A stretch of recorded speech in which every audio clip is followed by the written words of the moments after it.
Assalamualaikum warahmatullahi wabarakatuh.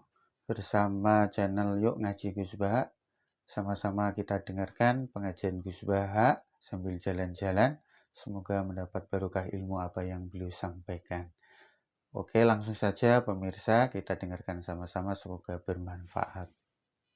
Assalamualaikum warahmatullahi wabarakatuh.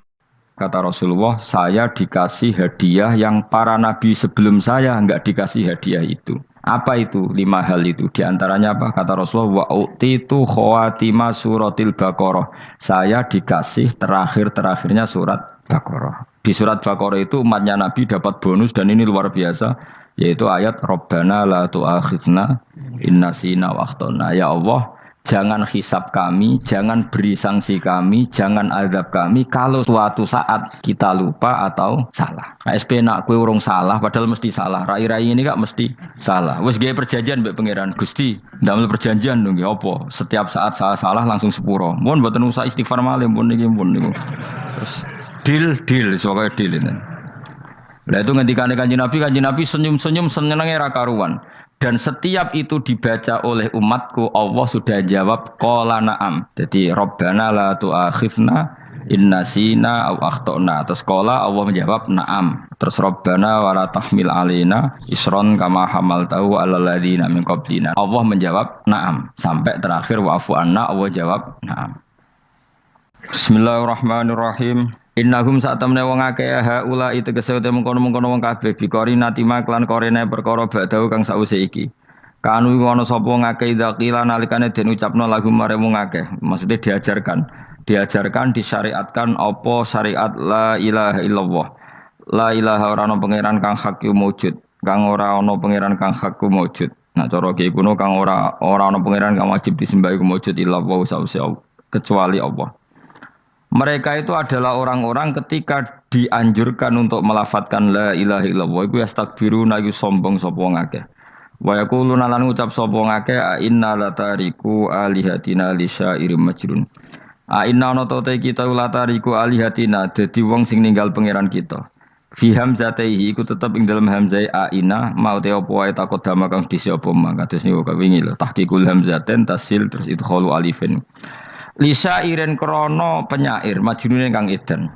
Maksudnya masa kita meninggalkan ajaran leluhur hanya karena Muhammad, sing kata mereka itu syair yang majnun. Lisa iren kedua penyair majnune kang edan. Eli ajli qoli Muhammadin tegese krono muk nuruti omongane Muhammad. Iki jare wong kafir. Qala ta'ala bal jaa bil haqqi wa saddaqal mursalin. Bal jaa balik teko sapa Muhammad bil haqqi kelan barang sing hak kelawan barang sing nyata utawa kelan barang sing abadi. Wa saddaqa lan bener sapa Muhammad al mursalina ing wong sing diutus sedurunge Kanjeng Nabi Muhammad. Iljaina tegese ingkang teka kabeh bi iklan hak. Wa wa haqqu alla ilaha illallah ora ana pangeran kang hak wujud illallah kecuali Allah. Innakum ladzaikul adzabil alim. Pun kula terangaken nggih terus mulai napa wa qalu napa wa qalu ya wailana hadza yaumuddin terus sekedap ini asyara bidzalika. Mun kula terangno kiamat iki, soal kiamat itu seru, ora usah ndelok. Nggih, kiamat itu seru, ora usah ndelok. Anjing ben kiamat itu semua orang dihisab, termasuk sampean-sampean bareng dihisab. Pertama sing dijak itu jelas salat. Jadi kalau masalah ibadah mahdhu itu salat, nah masalah sosial itu asal tidak saling bunuh. Terus kalau terangaken ya, terus ngendikane Rasulullah sallallahu alaihi wasallam ngendikane la yazalul mar'u fi fushatin min dini malam yusib daman haroman. Labalan malih ya. La yazalul mar'u fi fushatin min dini malam yusib daman haroman. Seseorang itu boleh serilek-rileknya dalam beragama asal dia tidak punya masa lalu mengalirkan darah yang terhormat. Gamane cara Jawa ora tau mateni wong, ora tau mateni wong, ora tau mateni wong mukmin utawa ora oleh mateni wong sing muahad atau musta'man. Ya ada aturannya lah. Jadi kalau sampean urip ora tau mateni wong iku wis cara beragama iku rileks karena fifus satin mintin. Nah tentu mateni itu ada banyak sebab, diantaranya fatwa yang ekstrim. Sehingga ulama dulu itu senang guyon sampai keterusan saiki. Jadi kabeh wong alim khase sering guyon karena memang menghindari omongan penting. Kenapa? Karena sekali omongan penting ini kadang yu'addi ilal fatwa bitakotul. Takutnya fatwa itu ekstrim, kemudian saling apa? Saling bunuh. Sehingga masyhur itu ada pepatah bahwa statement ulama atau kolamul ulama, penanya ulama itu ahaddu minas saf, lebih tajam ketimbang apa? Pedang, karena bisa menimbulkan macam-macam.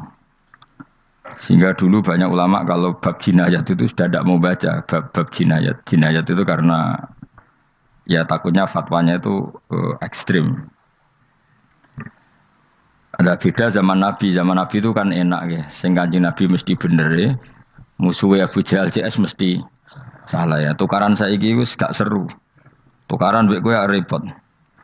Masih aku musuh sampean ini soalnya bener sampean. Wong ora tau urip ora tau seneng mbok musuhi ku piye ngono dadi. Kan gak penak. Jajal misalnya kiai itu karena mbek santri, wong mesti kan normalnya bela kiai ini, mergo luwih alim luwih bener. Tapi kan cara pandang, lah iya sing bener kok mau ngalah kan. Iso wae sing disalahno pangeran iku sing saiki wong tuwa tukaran mbek anak, kira-kira wong nyalahno sapa? Nyalahno orang tuane apa anake? Cara kowe dadi hakim.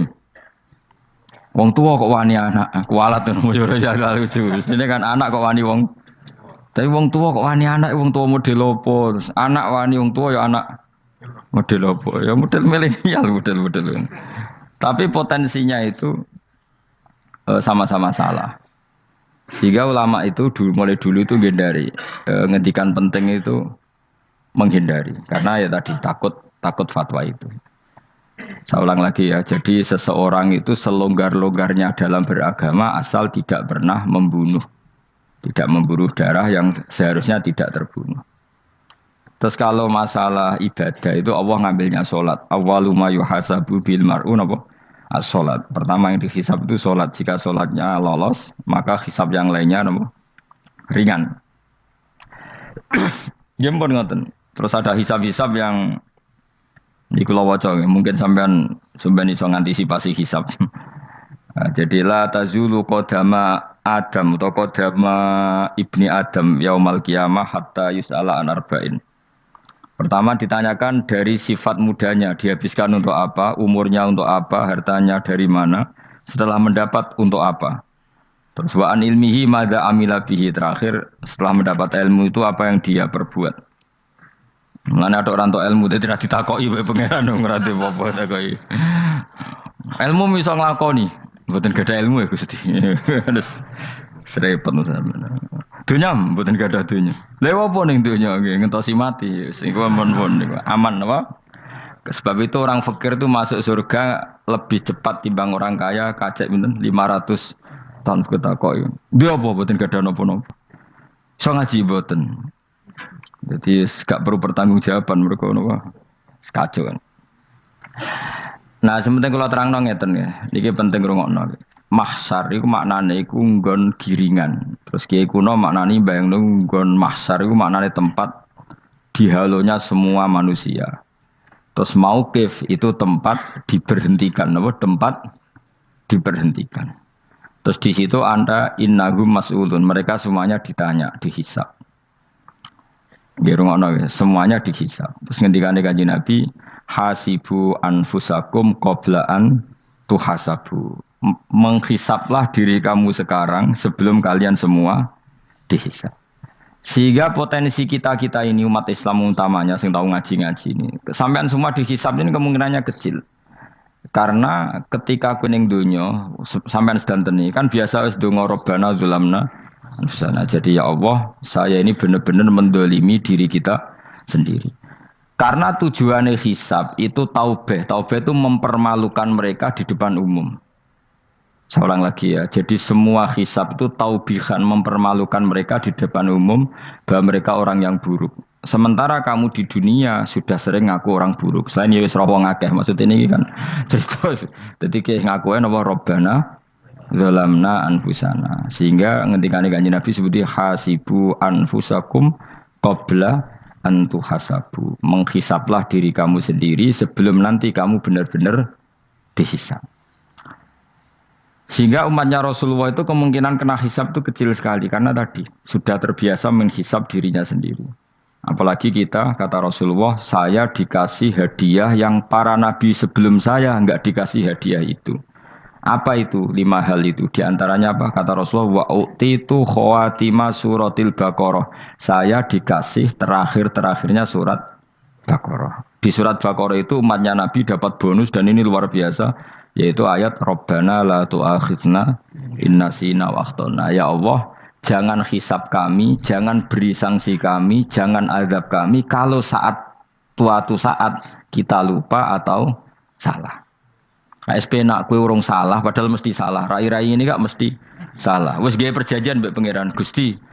Dalam perjanjian dong, apa? Setiap saat saya salah langsung sepuro. Mohon buatan usah istighfar malih, mohon niki, mohon niku. Terus deal, soalnya deal ini. Nah itu ngendikan Kanjeng Nabi senyum-senyum senengnya ra karuan. Dan setiap itu dibaca oleh umatku, Allah sudah jawab qala na'am. Jadi Rabbana la tu'akhifna inna sina au akhtona. Terus qala Allah menjawab na'am. Terus Rabbana wala tahmil alaina isron kama hamaltahu alal ladzina min qablina. Nabi Muhammad jawab, Allah menjawab na'am. Sampai terakhir wa'fu anna, Allah jawab na'am. Kemudian para kiai itu punya kiat supaya umatnya itu hafal itu. Terus jadi bahan tahlil itu masalah ya. Faminhum ya faminhum. Sing tahlil ya ora paham, sing kritik ya ora paham. Alhamdulillah itu mesti padha-padha ra kena hisab. Mergo padha-padha ora napa? Paham. Jadi ora ono barokah kaya goblok wis barokah tenan.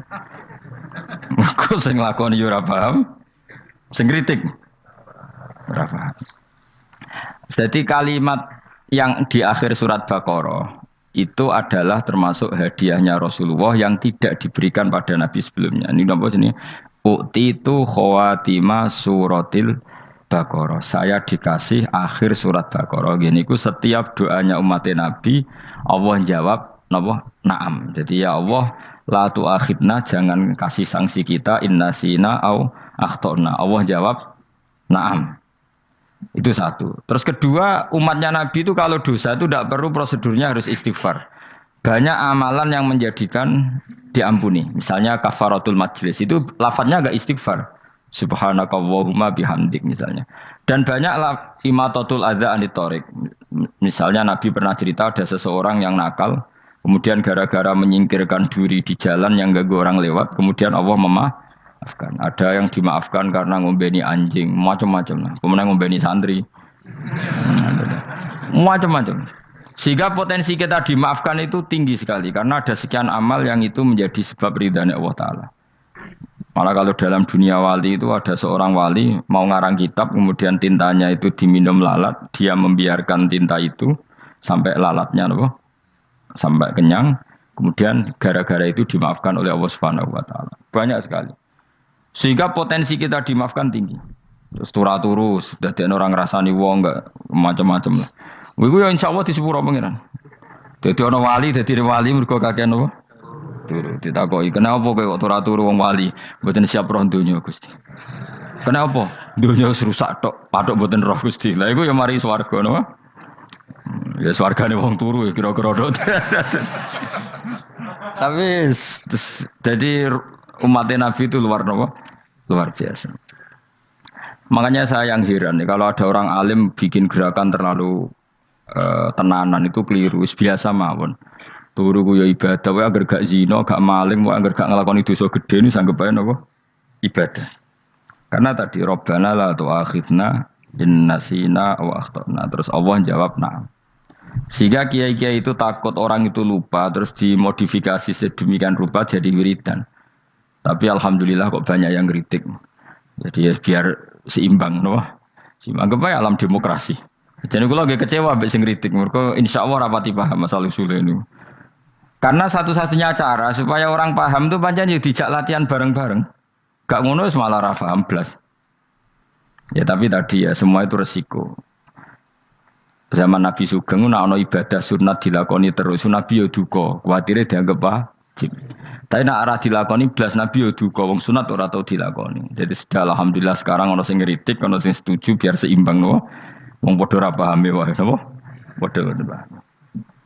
Padahal makna ayat itu luar biasa. Rabbana la tu'akhidna in nasina wa akhtana. Terus kedua, Rabbana wala tahmil alaina isran kama hamaltahu alal ladzina min qablina. Ya Allah, jangan beri beban kami sebagaimana Engkau memberi beban kepada orang sebelum kami. Dulu itu kalau ada orang yang salah, itu harus dibunuh oleh orang yang tidak salah. Liyaqtulal bari uminkum al mujrima, supaya yang tidak salah membunuh yang salah. Sehingga ketika umatnya Nabi Musa menyembah anak sapi, ijel itu, apa kata Allah?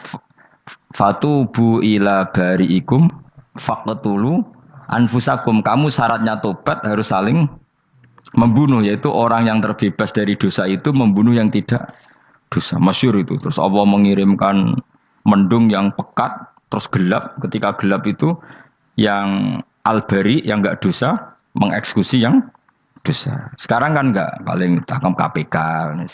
Berarti penjara mulai juga sisa korupsi jake. Jadi penak lah pokoknya zaman akhir itu penak. Pemenang saya KPK ini mulai disoal, jadi aman lah.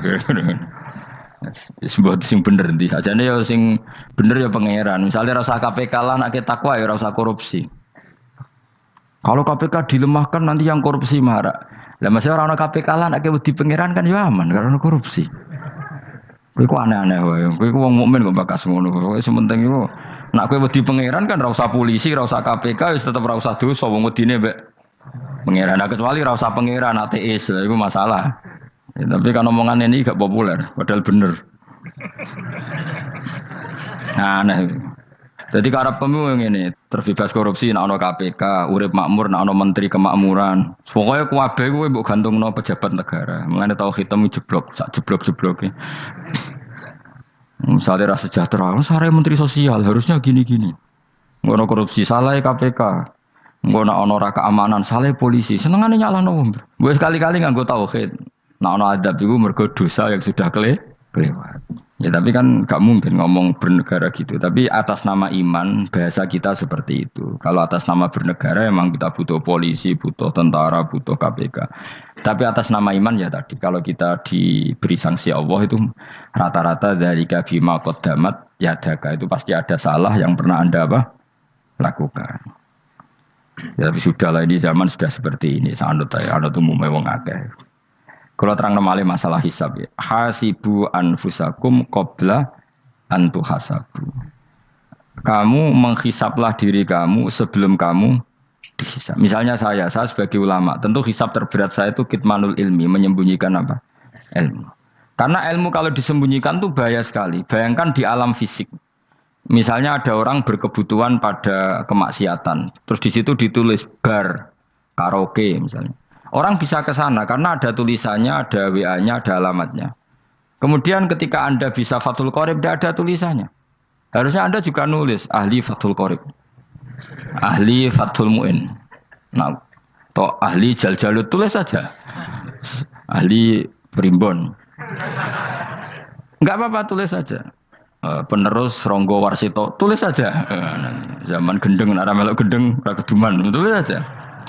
Tapi barokahnya tulisan itu kan orang bisa tahu.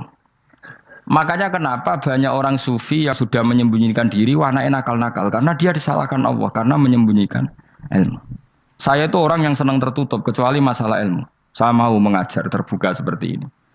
Karena tadi, awal dari dikenalinya kemakrufan adalah dimaklumatkan. Awal dari dikenalinya keburukan juga karena dimaklumatkan. Betapa celakanya kalau kemungkaran dimaklumatkan sementara kebenaran tidak dimaklumatkan. Makanya Mbah Mun itu sampai berfatwa, Mbah Mun guru saya itu. Nak ono masjid ra ono menawarane Mbah Mun duka. Masjid kok ora ono menarane, wajib ono. Dulu saya iskal kenapa menara jadi wajib. Tapi setelah saya tambah angan-angan, secara fikih jelas tidak wajib. Tapi coba bayangkan, misalnya ada bar lampunya tinggi, orang dari jauh tahu itu bar. Sehingga kalau mau maksiat misalnya ingin ke sana. Sekarang misalnya masjid gak ada menara nih, ada orang ingin sholat, ono masjid tahu orang. Tapi baru kayak ada menaranya kan? Tahu. Intinya semua kebaikan itu harus dimanarohkan. Makanya manaroh itu dari kata nur, dimenarakan, dari kata nur, dari kata dicahayakan, dimaklumatkan. Sehingga mulai dulu lama itu meskipun humul itu menyembunyikan diri. Tapi kalau masalah ilmu mereka membuka diri. Lo coba kalau misalnya ngaji seperti saya ini, saya tidak terang-terangan jadi orang alim. Sebetulnya nggak baik. Kalau kamu ujub, sombong, aku orang alim itu tidak baik.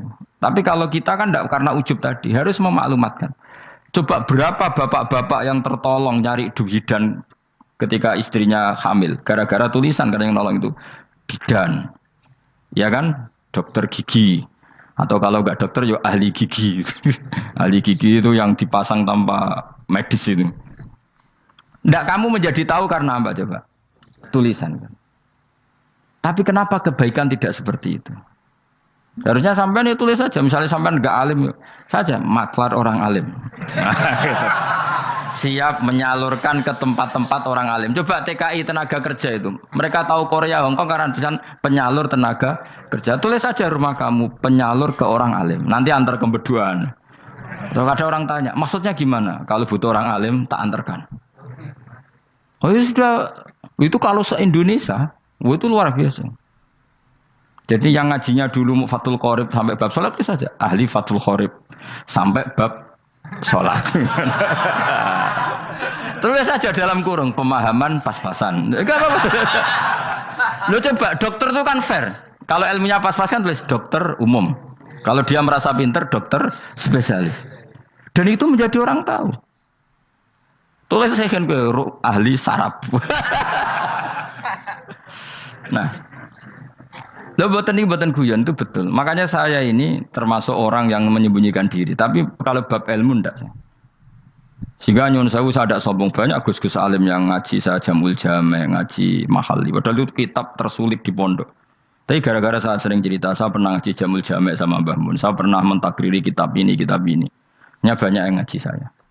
Kalau tanpa itu kan mereka tidak tahu. Ya sama nggak apa-apa kalau menyaingi saya. Tulis saja di rumah kamu ahli Jamul Jame. Barang diparani ahli apa? Ahli jilid. Maksudnya kalau kitab kamu rusak bawa sini.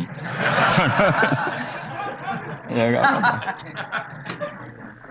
Nah, sehingga syarat utama jadi nabi itu sebetulnya memaklumatkan diri. Ya saya ulang lagi. Pertama nabi jadi nabi syaratnya apa? Memaklumatkan diri. Sehingga pertama beliau jadi nabi naik gunung Sofa, kemudian ya maksara Quraisyin halummu ilayya, wahai orang Quraisy kesini. Terus nabi mulai manggil satu-satu, ya bani Abdi Amanaf kesini, ya bani Fihir kesini. Terus saya ini adalah an-nadhirul mubin. Saya sekarang diangkat jadi nabi.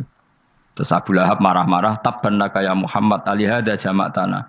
Muhammad kamu itu orang sial, kita enak-enakan tidur gara-gara kamu manggil kita datang, ternyata hanya untuk urusan seperti ini. Makanya terus ada tabbat yada abi labi watab. Tapi yang iman kemudian tanya, Muhammad kalau kamu setelah jadi nabi misinya apa? Saya diutus Allah untuk kamu menyembah Allah, tidak boleh menyekutukan Allah. Dan Allah memerintahkan kamu afaf. Afaf itu meninggalkan zina, meninggalkan maling, gini-gini. Coba kalau Nabi tidak memaklumatkan diri. Jadi Nabi sekelunak-kelunus. Ketemu wong monggo nggih. Ada temu dia nggih. Sengerti nak Nabi ku sapa? Sehingga orang-orang yang humul, yang menyembunyikan diri itu di bab ulama masalah besar itu. Karena ciri utama dosa adalah kitmanul ilm. Makanya Nabi sidik amanat tabligh fatona. Tabligh itu lawan katanya apa? Kitman. Makanya saya ngaji di mana-mana. Saya di Jakarta ngaji, di sini ngaji, di Pasuruan ngaji. Harus dimaklumatkan ilmu. Dan kalau ada orang tanya ya tak jawab. Saya tuh kitab yang paling aneh di pesantren, misalnya yang mulai aneh lah, gak Jamul Jame. Saya sampai sekarang masih ngajar Jamul Jame. Kitab yang aneh. Macane lagi roh judulnya pusing. Jamul Jawame, kumpulane pira-pira kumpulan. Jadi ilmu apa ae ana ning kono. Sing gak ana ilmu dukun, mboten enten. Ilmu carane bodoni ora ana. Ning kono mau carane mlebu swarga tok. Lane potensi kula mlebu swarga itu tinggi sekali. Cara sing model piye duwe. Dadi mun. Dadi cara sing model piye duwe. Dadi cukup banyak napa? Cara. Sampe nek ndek cara sitok ora mesti kula nu gak ada cara kathah. Dadi nek dari cara iki mentok, ganti cara iki mentok. Ya terakhir paling gampang itu cara nganggo fadhole pangeran. Iku kena mbok tiru. Pokoke mbok swarga nganggo fadhole pangeran. Masalah utama kita sebetulnya itu. Makanya saya tidak pati cocok sama orang sufi itu. Kebenaran itu harus dimaklumatkan. Sementara orang sufi itu ingin menyembunyikan diri. Itu kalau untuk yang alim itu tidak bagus. Wong kita saja tahu itu dokter atau bidan karena tulisan. Ini bidan, ini dokter. Dan mereka jujur, dokter umum, dokter spesialis. Loh, coba misalnya di kota, kamu tulis saja penyalur kebaikan. Orang yang ingin mondok, oh pondok pilihannya ada, Sarang ada, Peloso, Lirboyo. Kalau saya ke sana gimana? Oh, saya kenal Gusnya, tak anter. One keren, juga ada penyalur. Kalau orang bisa tersalurkan ke Korea, ke Korut, ke Jepang karena tulisan, kenapa tidak banyak orang tersalur kebaikan karena tulisan? Gue orang mau kelunak orang jelas. Meskipun nanti ditawari orang, mesti dulu sih ahli takrib, mesti wong guyu, ahli fathul qorib sampai bab sholat. Tulis saja jujur, maaf tapi hanya sampai bab sholat. Tulis saja, ada maafnya barang, maaf tapi sampai bab sholat. Enggak apa-apa. Paling untuk wong sowan, larian modal jenengan 2 tahun. Tapi ini pondoknya mau 3 bulan, mulai ngajine dok bab sholat. Enggak apa-apa. Loh itu dulu memang begitu. Rasulullah zaman Sugeng itu kalau ngajari santrinya itu balighu anni walau ayah, maklumatkan ke kampung kamu meskipun 1 ayat. Banyak sahabat kalau ditanya ya tidak bisa karena ngajinya tidak hatam. Tapi ya terus gak apa-apa, kok tak soano Abu Bakar, tak soano Umar, ditanyakan yang lebih pintar. Saking tidak pahamnya sahabat itu lucu ketika ada ayat waqulu wasrabu hatta yatabayyana lakumul khaytul abyadu minal khaytil aswad. Itu kalau mau tidur ya benar-benar bawa benang putih sama benang hitam, ditulis dipasang di pintunya. Jadi kalau makan diinceng lagi, kok masih belum kelihatan, wah masih boleh makan. Terus begitu. Kalau sudah mulai syuruk, mulai padang, wah berarti sudah imsak. Jadi karena makanlah dan minumlah sampai benang hitam terbedakan dari benang putih. Artinya kalau malam kan dulu kan nggak ada listrik, nggak ada lampu, berarti kalau benar-benar masih malam nggak terlihat, berarti masih boleh makan. Nanti terus dilihat gitu. Terus, ya sudah wakafnya di situ. Hatta yatabayyana lakumul khaytul abyadu minal khaytil aswad. Wakaf dulu. Terus akhirnya Kanjeng Nabi itu piye kok umatku dadi masangi benang. Akhirnya Jibril teko. Ini makanya unik dalam ulumul Quran. Satu-satunya ayat yang diturunkan hanya 1 kata itu ya ayat itu tok. Terus Jibril datang, Muhammad ayatnya itu kurang sitok. Minal fajr. Terus ditambahi minal fajr. Jadi minal fajr itu unik. Ada Jibril jauh-jauh dari langit. Iku mau nurun apa? Minal fajr. Makanya kalau kamu nanti dites, kalau ingin jadi dokter tafsir dites, ada 1 kalimat yang diturunkan jauh-jauh Jibril ke bumi. Apa kalimat itu? Jawab baik, minal fajr. Wis alim gue yakin alim. Memang ikut tak? Masa ikut? Mereka gara-gara sahabat itu terus masangi apa? Benang nginceng. Akhirnya minal fajr. Baru mereka tahu maksud fajar, maksud apa? Benang hitam artinya malam, benang putih artinya fajar. Sodik sudah menyingsing. Semenjak itu sudah ada benang-benangan karena jadi orang-orang ngono mat maksud iki cek kurang sithik terus turun apa? Minal fajr ya. Jadi nanti kalau sampean latihan tes jadi dokter apa? Tafsir. Ayat mana yang diturunkan hanya 1 kalimat atau 1 kata jawab apa? Minal fajr. Itu lolos langsung dokter. Mun pinter. Ya pinter ngerpek maksudnya ora digandeng. Lah nanti hubungan kita dengan Allah ya seperti itu. Sejauh mana kita memaklumatkan Allah. Sejauh mana kita mengkampanyakan Allah. Saya berkali-kali bilang, saya kemarin kan di Korea, itu sebetulnya saya yakin hanya doa saya. Saya sering berdoa, ya Allah, Engkau dipuji di langit dan di bumi. Lalu kalau di bumi ateis, itu caranya kayak apa? Dulu saya itu terobati karena Uni Soviet setelah persemakmuran banyak menjadi negara Islam. Berarti itu bukti bahwa Allah pun dipuji di bumi Uni Soviet. Lalu yang kayak Korea kayak apa? Ternyata betul Koreanya tetap ateis, tapi gara-gara diserbu wong Indonesia. 49.000 wong Indonesia ning Korea Selatan. Iku mbok gawe sing salat separuh, iku cek piro? 24,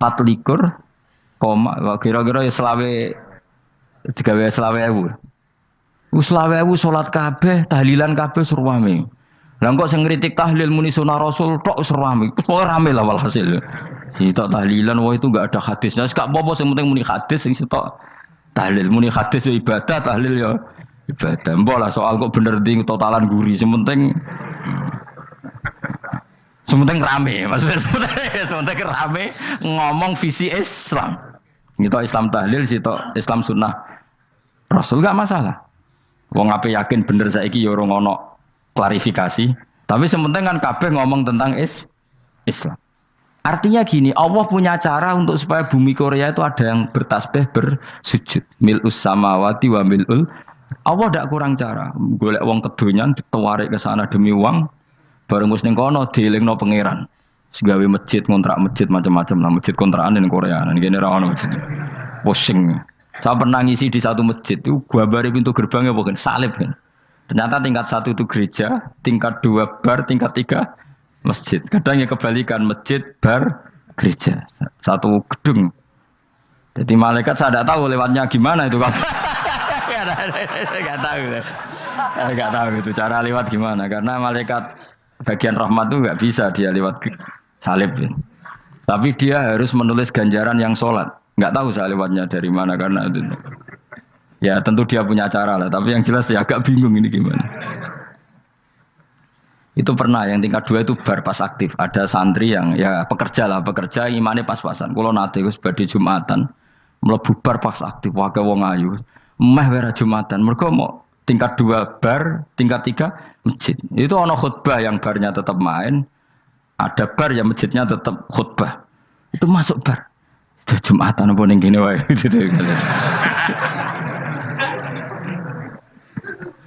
Akhirnya ya di situ beberapa menit terus ada komat Jumatan. Dosa ta ragus ini. Ya aku muni. Ya segelem Jumatan ku apik. Wong seperti dilakoni kok takok dosa ta ragus. Oh raimu kadung lakoni kok takok. Artinya gini, Allah punya cara untuk menyebarkan Islam di Korea. Sama seperti Allah punya cara untuk menyebarkan Islam apa? Di Indonesia. Dulu orang Gujarat, Punjab, ya sejarah ini menurut saya ya tetap sebagiannya benar. Meskipun tidak seluruhnya benarnya sejarah Islam masuk Indonesia rata-rata orang kan menulis pedagang Gujarat, India ke Indonesia dagang karena mereka mukmin akhirnya juga menyebarkan apa? Islam. Tapi itu jelas nyata. Meskipun tidak semuanya seperti itu karena ada yang dibawa Yusuf Baros itu yang muridnya Sayyidina Ali itu. Terus juga ada yang dibawa beberapa habaib dari Yaman langsung ke Indonesia. Kayak yang di daerah Tuban itu kan langsung habib-habib dari Samarkand langsung ke mana? Tuban. Makanya saya bilang sejarah itu semuanya benar. Karena memang variasi masuknya Islam di Indonesia itu banyak. Jadi itu enggak masalah. Sampeyan niru sing kedonyan mawon sing luwih gampang napa? Lho nggih to, kayak Jakarta itu kan kota kayak gitu. Baru kayak wong kedonyan orang ke Jakarta semua. Gara-gara tahu mondok pedutan tadi ahli Fathul Qorib tadi yang sampai bab sholat terus bikin masjid. Iku coba takoki faraid terang ora iso kan. Pemene takoki muamalah terang ora iso, tapi nak trimo carane sholat sing batal apa ngentut roh. Aduh. Ilmune roh nak nganti bab iku jek roh. Sing batal sholat apa jek roh ngentut nyekel wong wedok jek roh. Tapi mbok aja takoki sing detail apa? Cara mengenali kiblat dengan hisab ya marosdil kiblat wis ora ngara iso. Atau nganggo komputer itu lho. Nganggo jam, nganggo kompas. Padahal ana ilmune ya marosdil apa? Kiblat. Di bulan tertentu, hari tertentu itu nanti matahari tepat di atas Ka'bah. Ora ngara iso nek ngono niku ora ngara iso. Ya saya ulang lagi ya. Jadi kesalahan kita adalah kebenaran itu kita sembunyikan. Padahal awal dikenalnya Islam itu lewat i'lam. Fasda bima tu'maru. Kebenaran harus dimaklumat. Tapi problemnya Islam Indonesia tuh kadang khumul tuh bangga. Enggak dikenal orang itu bangga gini. Oke lah, kalau yang enggak, saya sendiri ya suka khumul. Sampai sekarang saya suka khumul. Saya sampai sekarang enggak suka tamu. Bukan karena benci tamu, ribet. Maksud saya kalau sowan kiai ya ngaji saja, ora usah sowan. Oh ribet. Ya lucu kan, seneng Gus Bak jare wong alim. Terus senenge mau sowan tok ngaji ra gelem iku piye karepe? Wong kok aneh. Iku berarti kok do karo seneng dokter, konsultasi obat ra gelem tapi ngajak jagongan. Dok, jenengan tiyang pundi? Jenengan manggen dalem mriki mulai tahun pinten? Lah ya kowe takok dokter kemalan. Mesti nek kowe takok laram apa, obate apa kok malah kenalan. Pindah Jogja tahun pinten, Dok? Dan jenengan kawin mriki tahun pinten? Lha wong jare Gus Bae wong alim kok sowan ngono.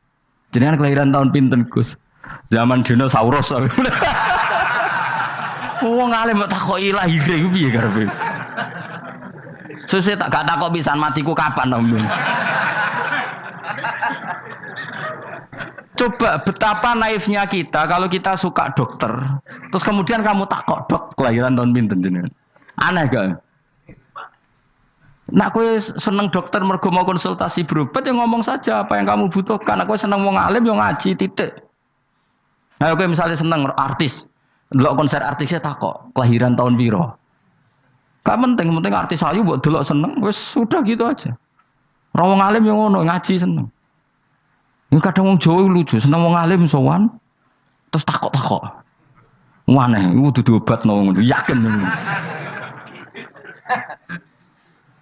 Maksudnya bu sing profesional, maksudnya sing rontok bener sithik lah dadi wong. Aja bener nemen-nemen gak mungkin wis pokoke bener sithik-sithik. Makanya kemarin ngaji apa Nasaihul Ibad kan gitu. Mujalasatul ulama artinya apa? Fi majlisil ilm ketika ngaji. Ora kok mujalasatul ulama utawa sowan matekno wong ngene tejo. Duh.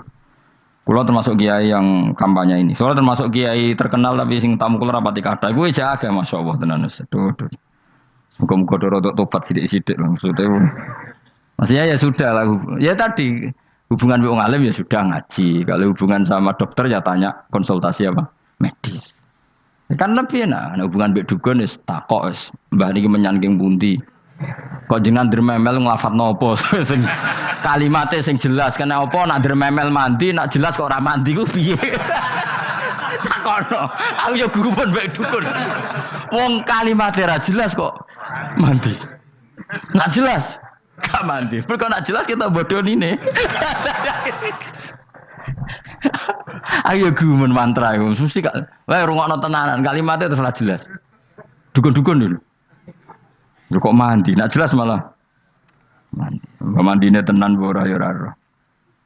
Ya saya ulang lagi ya. Jadi sebab itu di Quran sering ada kata i'lamu, kenalilah, ketahuilah. Jadi awal dari agama ini adalah harus tahu. Maka menyangkut harus tahu ini lalu Allah bikin media. Media itu apa saja. Tapi lalu kita bisa berdebat tentang media. Itu yang kita tidak tahu nanti hisabnya di depan Allah Subhanahu wa taala. Saya sampai sekarang itu nggak tahu, nggak pernah bilang halal, nggak pernah bilang haram. Misalnya gini ya buat ini dengerin ya. Di Korea ini sering teman-teman cerita. Ada beberapa majikan yang baik sama umat Islam, yang bekerja Muslim. Itu kalau dipamiti sholat kan, Pak majikan saya mau sholat. Sholat itu apa? Mereka bilang dengan bahasa analogi di Korea. Pokoknya sholat itu sembahyang. Ketika sholat itu ditanya sama orang Korea, loh kamu itu sembahyang kok tidak ada patungnya? Karena pengetahuan mereka yang namanya sembahyang itu ada patungnya. Ada yang baik, apa sekalian tak belikin patung? Jadi wong Islam pas sholat tuh didelok ngarepe dhuwure kok gak ono patung.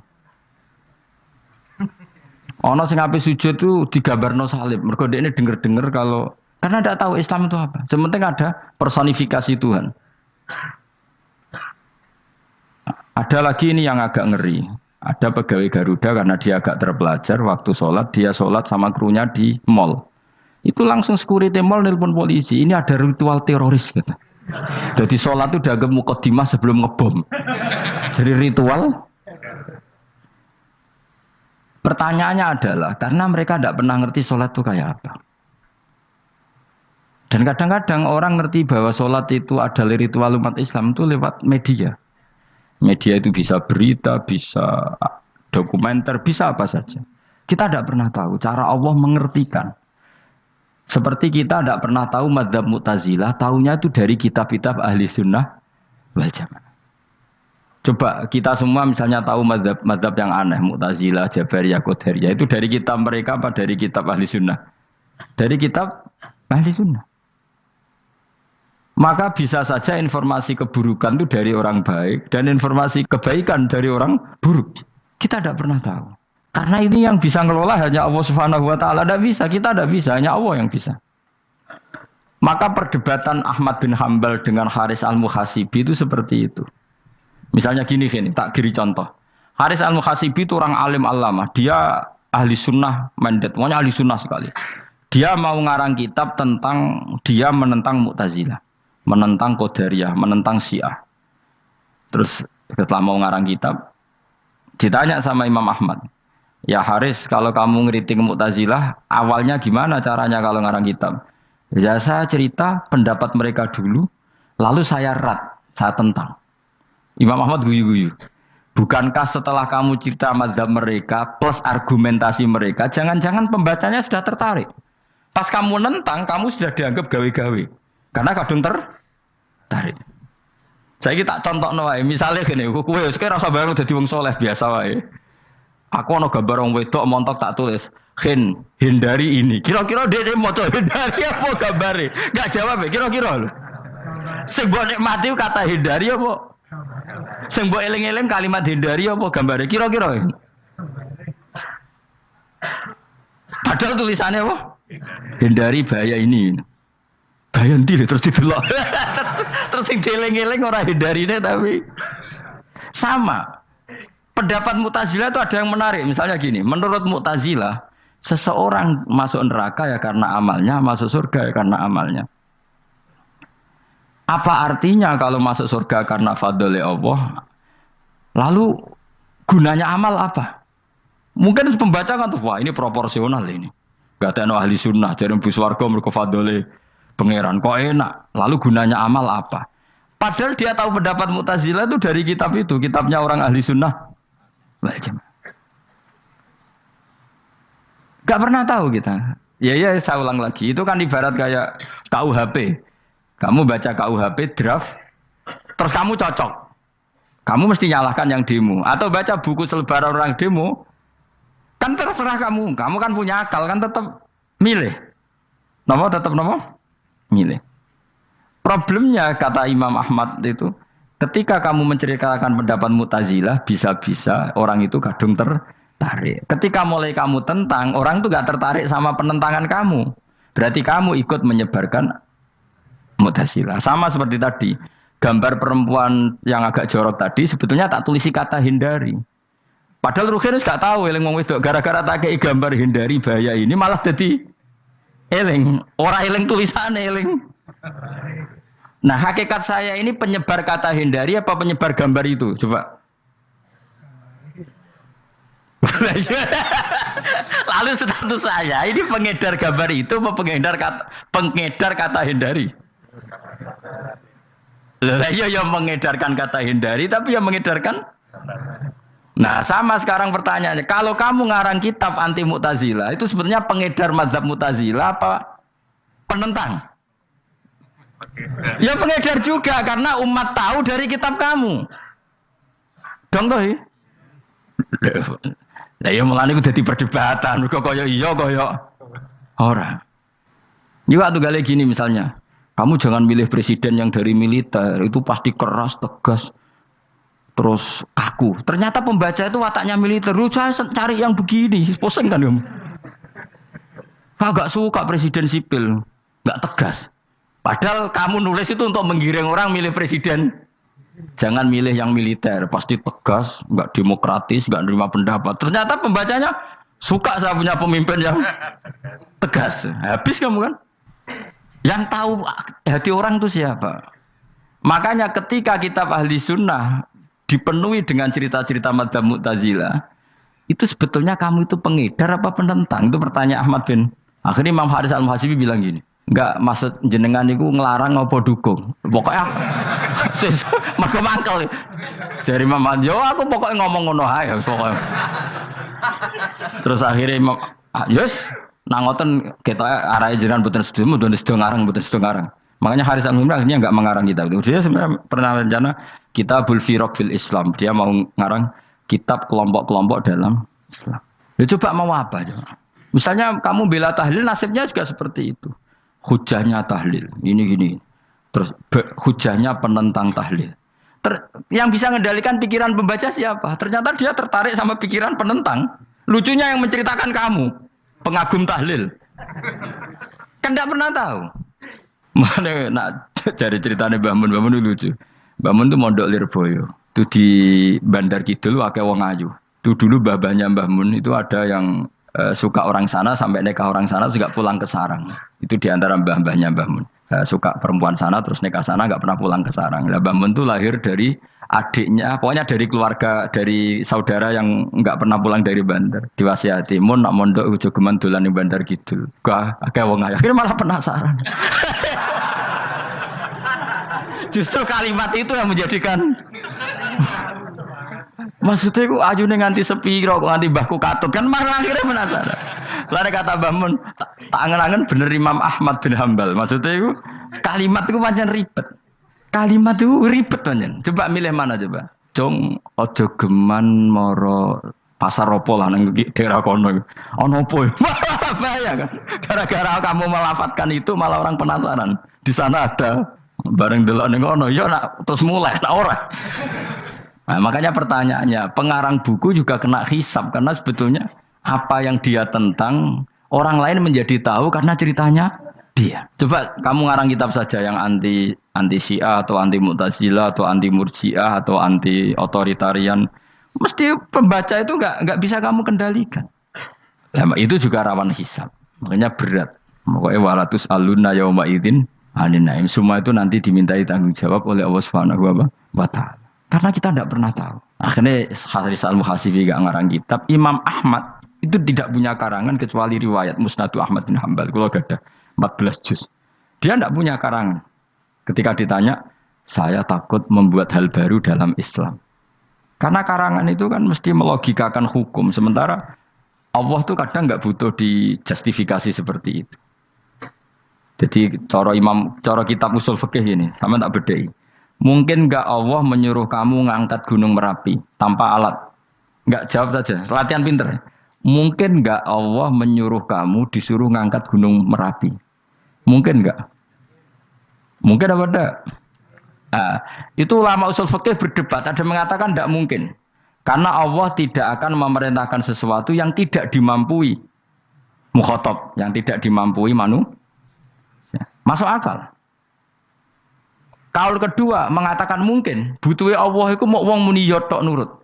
Senajan to gak mungkin. Ayo Hen, Gunung Merapi angkat Hen.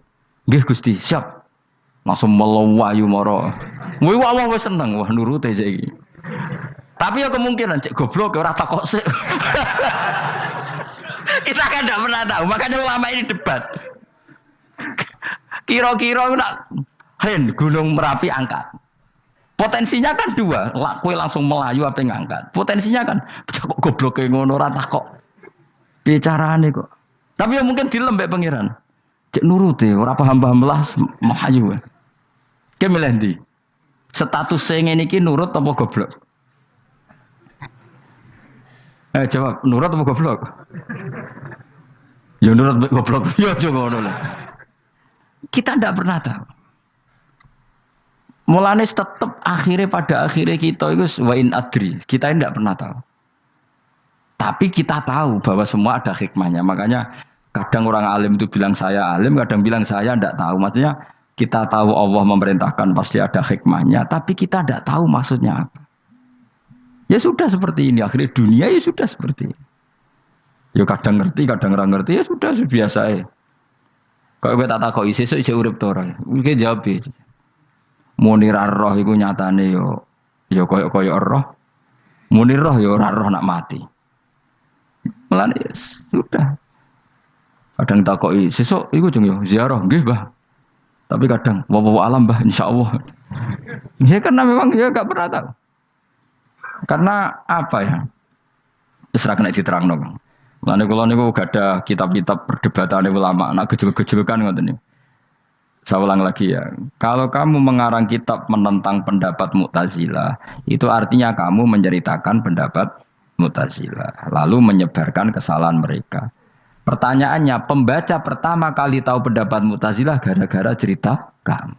Itu sama, pembaca tahu gambar perempuan gara-gara edaran kamu. Meskipun kamu menulis hindari, tapi kan menjadi tahu. Kamu berarti penyebar kata hindari apa penyebar gambar? Apa penyebar kata hindari? Itu ibarat kayak gini, ada anak kecil baru umur SMP kamu nak hindari narkoba. Bentuknya kayak ini loh. Nak. Padahal anak kamu itu bakat soleh yang nggak terlintas narkoba. Gara-gara buat cerita ini menjadi tahu. Sekarang omongan iku dihisap tahu orang menjadi tahu gara-gara kamu. Tapi kamu nggak ngandani takut anak kamu kejebak Narkoba, milih mana? Bingung tau ke? Wingi-wingi ra bingung ora tau mikir. Maksudnya ya terus. Aku ya gumun mbek wong ora tau mikir ya do urip. Jadi ya sudah. Ya angel pancen urip ya angel. Mana ngaji, mana ngaji, ngaji minal fajr, ngaji minal fajr itu satu-satunya ayat sing turun mau sak kalimat, jadi rasa ayat mau sak kalimat, sak kata kalau dalam bahasa Indonesia. Mun kalau terus oh masalah yamin gitu kalau terang, yamin itu maknanya arah kanan mana arah yang dikira benar. Jadi orang Arab bilang kalau sesuatu benar itu disebut kanan, mulane ashabul yamin. Tapi kalau orang salah disebut ashabus simal. Jadi sebetulnya itu bahasa-bahasa ya memang bahasa Arab seperti itu. Partai kanan berarti benar. Kalau partai kiri salah. Tapi sekarang katanya ada wasatiyah, tengah-tengah. Ya saya malah bingung tengah ning ndi. Tapi nah istilah Quran itu jelas ada yamin, ada simal. Tapi kalau wasat itu bahasa sosial. Tapi ya sah. Bahasa itu juga sah. Wong napa sebut ini ummatan wasatan litakunu syuhada'a napa wa kadzalika ja'alnakum ummatan wasatan. Mun kula terusno jadi arah kanan itu maknanya apa? Arah yang benar. Makanya disebut ashabul yamin. Kalau salah disebut ashabus simal. Innakum ladzaikul adzabil alim. Innakum satamne sira kabeh. Fihi tetep dawuh, fihi ku tetep ing dalam dawuh innakum. Iltifatun ono iltifat. Iltifat iku ngerubah redaksi. Mau kan tentang hum itu dhamir ghaib, tapi sekarang jadi dhamir mukhatab. Ladzaikul adzabil alim. Yektine wong kang bakal nyeksani, bakal ngrasakno siksa sing pedih. Wa mutzauna lan ora den wales sira kabeh ilama kecuali perkara illa jazaa kecuali wales perkara kuntum ono sira kabeh tak malu nang nglakoni sira kabeh illa ibadah wahil mukhlasin kecuali kaulane Allah sing ikhlas. Jadi semua orang itu akan kena siksa kecuali kaulane Allah sing napa ikhlas. Sing ikhlas pokoke enak-enak ibadah ikhlas mun nang ngandel kula ibadah paling nyaman ikhlas mulang ya mulang ae mergo perintah Allah. Cek murid temroh hae guru cek ora ban sak karep-karepe pokoke mulang ya mulang ae. Sekolah nih, pokoknya mulang-mulang aja. Cek roh aku ora urusan, pokoknya mulang wis. Boleh ridane Allah, ben sebenarnya akhirat rakakan hisab ribet mikir manusia ribet.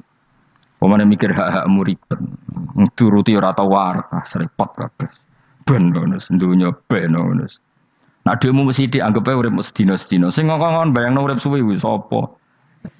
Wa amali akhiratika ka annaka tamutu Khoten. Lan kula nak di 200.000 tak anggap wage. Urip nganti sesuk dhuwit 200.000 cak aki. Lah kowe bayangno dhuwit akeh, bayangno urip nganti 60 tahun. Sing ngongkon bayangno ngono iku ya sapa? Jelas Nabi dawuh wa amal li akhiratika kana katamu tuhutan. Kamu ngamal untuk akhirat seakan-akan mati be. Jadi misalnya aku digedingi wong sak menaki, digedingi mau sewengi enteng sesuk wis mati wae. Jebule cek urip. Ya anggap ae cek sesuk. Kan mau sedina-sedina ngitunge apa? Mulane anggere ana panitia ngundang aku pengajian pusing. Aja mbok undang saiki aku mari bingung. Pokoke nek sesuk acara bengi aku kandhani. Mboten Gus ben ana kepastian. Kepastian mbahmu ora melok duwe donya men kepastian namanya. Wong ora tau ngaji tauhid to namanya. Pas, ya coba 2 bulan lagi disuruh bilang iya ben ana kepas. Sing iso ngatur donya sapa? Akhirnya tapi ini benar kepastian mbahmu manusa sing iso nontonno sapa. Pokoke nek acarane Senin, aku kandhani malam Senin, aku ono ya iso wae lunga. Gampang kan? Tapi kan jantungan. Akhirnya golek kiai serep. Alhamdulillah ras itu. Kados kula ngaji teng mriki pokoke umume iku akhir bulan wis ngono tok santai wis. Ya biasa wae. Ya pokoke urip ku anggap ae sedina wa amal li akhiratika ka annaka tamutu. Dan dari misalnya damuk bojo ya ndang mesti no. Sesuk wis mati apa. Boleh sesuk jauh urip diwamuk meneh. Paling sedina. Wis sedina mati, yes. Enggak suwe-suwe ra aman apa? Aman. Semua aman. Wani urip ngono. Jare daftar wali, tau diwarai ngono ora. Ikhlas ki ngoten carane ki salat ben nyaman. Ngendikane Rasulullah, "Sholli ka'annaka sholatu muwaddi'in." Kowe nek pengen salat ikhlas, anggap bae iku salat sing terakhir dan kenangan terbaik kamu di dunia adalah tahu salat, tahu sujud. Juga salat tuh happy. Ya Allah ini sujud saat terakhir, ini rukuk saat terakhir. Seneng dadi salat. Salat kok ora. Sewanteng kok salat meneh. Sewanteng akhirnya awur-awuran. Mana kira dadi wali-wali aku. Krasa Kang, nek dadi wali ku ana ambune. Kita ora ana ambune semboyo. Maksudnya aku ora usah wali-wali papan atas, yang ringan-ringan ae, sementing ku bener. Jadi syarat wali wa amal li akhiratika ka'annaka tamutu dan beramallah untuk akhirat kamu seakan-akan kamu mati besok. Jadi misalnya diutang, tapi sahur jangan utang sahur ngawur sembrono. Contohnya aja utang, aja nak utang bahaya. Enak kan? Jadi kayak di masalah berat ya enteng. Wong urip mau napa? Sedina. Apa meneh nak kowe luwih wali meneh, ora nganti sesuk malah. Setiap saat aku iso mati. Berarti nak di masalah kan lep sedilu. Cuma masalah kowe permanen bar mati tambah neraka. Lha kok aja sampe. Malah selawase. Lawas. Mulane masalah ning donya tok, ora usah sampe tok akhirat. Ojo. Nah, gue kan repot nggak jajai gue. Seakan-akan mati besok. Pertanyaannya, apa setelah mati gak ada masalah? Ternyata tambah banyak masalah. Sebenarnya semuanya ikhlas semua. Wa illa ibadah wahil mukhlasin. Jadi kalian semua pasti merasakan siksa dan akan dibalas kecuali mereka sing ikhlas. Mesti yang ikhlas itu aman. Illa ibadah wahil mukhlasin. Kecuali kawulane Allah sing nopo Macalna minal mukhlisin ya, mungkin kalau jenengan sedanten termasuk yang sing napa ikhlas. Pokoke dilatih, nek dilatih dipaksa, pokoke luwateh paksa. Nggih kus pokoke paksa supaya sampean ikhlas. Ya wae misale kowe ngandalo pejabat ya mati. Nak mati ora kuat, sing kuat namung Allah Subhanahu wa taala. Jadi sehingga terlatih. Nah, bagaimana mungkin saya bisa hidup tanpa komunitas nasional, ya kamu yakini aja komunitas itu bisa saja mati atau benci kamu atau perubahan sistem. Ya kayak dhisik misalnya wong duwe wartel iku koyo sugih toko wartel. Bareng ono HP gitu tuntas. Dulu misalnya wong duwe telepon rumah iku koyo sugih ono HP ya tuntas. Jadi perubahan-perubahan ini menjadikan kita tidak percaya terhadap dunia ini. Mesti ora iktimat, ora tetanggenan mbek dunia ini. Yang enggak pernah berubah hanya Allah Subhanahu wa ta'ala. Misalnya ngono, kowe sayang anak, iso wae anakmu sampeyan gedeng kowe aja katut bojo. Kowe sayang tangga iso wae gedeng kowe. Utawa ana perubahan sistem sing dadekno kowe ra urip ning kono, misale kowe ndonga muga-muga disenengi wong bidukan, jebule kowe ditakdir urip di daerah lah. Enggak pernah tahu. Sing mesti abadi namung Allah Subhanahu wa ta'ala. Semulane illa ibadah wahil mukhlasin. Kecuali kaula-kaulane Allah sing mengikhlaskan amal hanya krana Allah Subhanahu wa ta'ala. Ayil mukminina tegese pira-pira mukmin. Utai dawe ki istisna mungkotion kang terputus. Dzikra jazaihum. Utawa ngene, dzikru jazaihim utawi nutur piwalese para al-mukhlisin fi qouli ta'ala ulaika lahum rizqum ma'lum. Ulaika te mungkon-mungkon sing ikhlas lahum tetep kedhe ulaika fil jannah rizqun utawi rezeki maklumun kang wis ditentokno bukrotan ing lembut besok wa asyan waktu sore. Rupane rezeki apa fawakihu iku pira-pira buah-buahan badalun dadi badal au bayanun utawa menjelasno rezeki maring rezeki. Bahwa tekang aran fakihah utawa utawi arisku merupa fawakih ma perkara. Yuk kalau kang den pangan apa mata lagi dan krana enak-enakan lali hifdzi sihatin. Ora kok krana jaga kesehatan. Jadi ning swarga iku mok sifate pakanane mung go enak-enakan tok, ora ana makanan pokok. Mergo makanan pokok, kue mangan beras ning Indonesia kan gue ketahanan fisik. Sementara di surga tidak perlu ketahanan karena dijamin fisik kamu abadi. Paham? Bisa ulang lagi ya. Kalau di dunia kan kue butuh mangan pokok supaya mempertahankan fisik. Karena fisik kamu rawan rusak kalau tidak makan makanan pokok. Sementara di surga fisik kamu tidak mungkin rusak sehingga tidak perlu makanan sing pokok. Kabeh sifatnya makanan mau gue enak-enakan tok. Ora perlu lali hifdzi sihaten, ora perlu gue jaga kesehatan. Mergo li anna ahlal jannati krana sak temene penduduk swarga iku mustaghnuna semugih kabeh an hifdziha saking jaga sihah bi khalqi atsadihim sebab gawe jasad ahli swarga digawe lil abadi krana selawase lawas. Jadi kamane di surga kamu tidak perlu mikir obat, nggak perlu mikir pakanan yang menguatkan karena fisik kamu sudah didesain abadi. Jadi butuh makan itu hanya menunjukkan untuk kenikmatan. Jadi kamane ada semuanya itu demi kenikmatan, tidak demi menjaga ketahanan. Karena tubuh kita pasti sudah tahan karena didesain lil abad untuk selawase lawas. Wahum haliuti ahlul jannah mukramuna den mulya ana kabeh bisabillahi taala kelan ganjarane Allah taala. Maksudnya kelan ganjaran sing diaturno oleh Allah Subhanahu wa taala. Fi jannatin naim dalam swarga kang penuh nikmat. Ala sururin ing atase pira-pira napa bayang utawa pira-pira napa singgasana mutaqabilin hale adep-adepan kabeh. Layar ora ningali sapa badun sebagian wong akeh kofa badin ing sidoke sebagian sing liya. Jadi kamane ahli swarga iku ora ana wong ngungkur-ungkuran lho. Dadi semua kalau ketemu madhep ora kaya ning Jawa. Nek ora cocok mungkur. Iku ning donya, nek ning akhirat wis kabeh ketemu wani madhep. Artinya wani madhep gak ada masalah. Cara wong Jawa kan ngoten. Wong iku diutang aku, nak ketemu ora madhep. Wong iku tau bodoni aku, nak ketemu ora madhep. Di Jawa itu kan bahasa itu sudah benar. Orang itu punya utang saya sehingga kalau ketemu saya tidak berani tatapmu muka. Nah di surga itu kalau ketemu berani tatap muka, artinya apa? Antar mereka tidak ada masalah sama sekali. Yutofu dan iderno atau diidarno alaihi mengatasi ahlul jannah ya ala kul dan dikese saben-saben suci minhum sangi ahlul jannah apa bikasin kelawan gelas. Wa ta'al kasu alina iku ada bisa robi klan ono isine minumane kasu.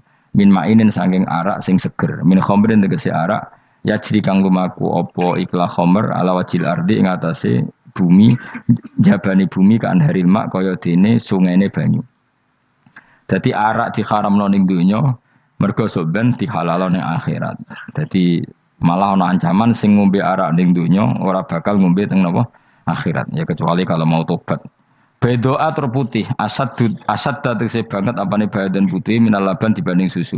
Ladatin terenak eladi dah tegese enak li syaribin kudu sing ngombe. Bi khilam bi khamri dunya kelan beberitani arak dunya fa inna khamrat dunya iku karihatun ora nyenengno ing dasurbi nalikane dinombe. La fiha ora ana iku tetep ing dalam khamrah. Haulun utawi dadekno mabuk ma tegese perkara yahtalu kang iso ngilangno apa mauku lahum ing akale wong akeh. Arak-arak di akhirat nanti itu tidak arak yang memabukkan. Walahum lan ora ana utawa ahlul jannah anda sange arak yunzafuna iku didadekno mabuk sapa ngak fathiza wa kasra minna sabasyarif. Wa anzafa yaskaruna tegese dadi mabuk sapa ngake utawa yusiruna dadi mabuk sapa ngake.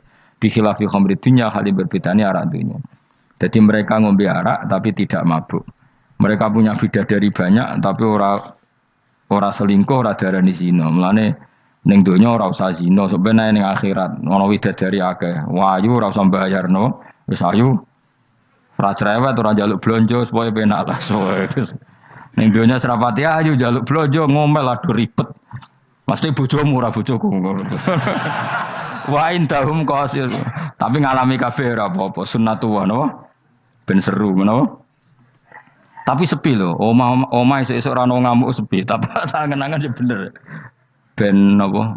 Omah iku hidup. Omah iku napa? Wa indahum qasiratut tarfiin. Wa indahum lan iku ana ing sanding ahlul jannah qasiratut tarfi utawi bidadari sing pandangane itu terbatas. Manane habisatul ayun tegese muk membatasi pemandangan ala azwajina ing atase bojone bidadari. Dadi ning swarga bojomu ayu enggak pernah memandang cowok lain, gak kepikiran delok wong liya. Ora usah mbok takokno, nek ning donya piye Gus? Saya takokno dhewe kowe takok. Wong sing alami kowe kok takok aku. Layang durna ora ningali sapa kok para widadari la ghirihim maring liyane bojone li husnihim krana apike bojone mereka indauna ana ing sandinge widadari. Dadi widadari ku didesain mok roh gantenge wong mok bojone tok. Nak ro wong liya mbok ketok opo pokoke roe ku nak sing apik ya bojone tok. Nak ning donya piye coba takokno. Nah ning dunya kan bojom sering istighfar. Nah nasibe aku wis nduk bojo ngene wis ngono terus. Sampai ngandani anak sing perawan ngene, "Nduk, kowe buka-buka aja ngalami koyo aku." Matane wong tenan. Muji bojone wong liya ora tau gelem muji bojone dhewe. Lah nek takok, "Lah kok ngono, Gus? Kowe lau tekem ya ngono." Ndek bojo iku ngeluh. Lah iya akhirnya diwales pangeran bojomu untuk kowe ya. Lha kowe dhek lakonane ngono. Wah, tangga kabeh bojone ayu kok aku tok sing bisa terus no dewi-dewi, wae kabeh dihisab dewi-dewi. Dan Dawi Dadari kelakuannya rangono ya, membatasi matanya hanya untuk suaminya karena mereka tidak pernah melihat kebaikan selain suaminya. Nah, lagi di bojo ngono berarti min ahlil jannah. Ya mau cuancang ning kamar iku bener ora wong liya. Ben sing ganteng kowe tok, jan sing lanang kowe tok. Tapi dianggap wong stres ya. Kena undang-undang saiki penjara. Ngajak bojo ora gelem pepeksa napa? Iku mesti bojone ayu sing akan mlebu penjara. Nek bojone elek kan padha ora gelem.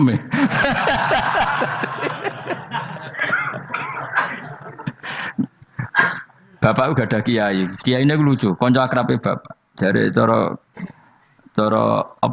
cara kancane bapak ngono. Ana wong bojone elek, iku sok ben hisabe gedhe. Lah kena apa iki? Lah nek ora tahajud salahno pangeran, wis bojo elek kok ora duha, ora tahajud. Nek bojo mayu nu pantes, ora tahajud perkara kelon, wis elek ora tahajud e opo wae. Dadi kiai iku memperberat hukum. Dadi cara kiai iku wong kok bojone elek, iku sok ben disalahno pangeran. Kenapa kira tahajud?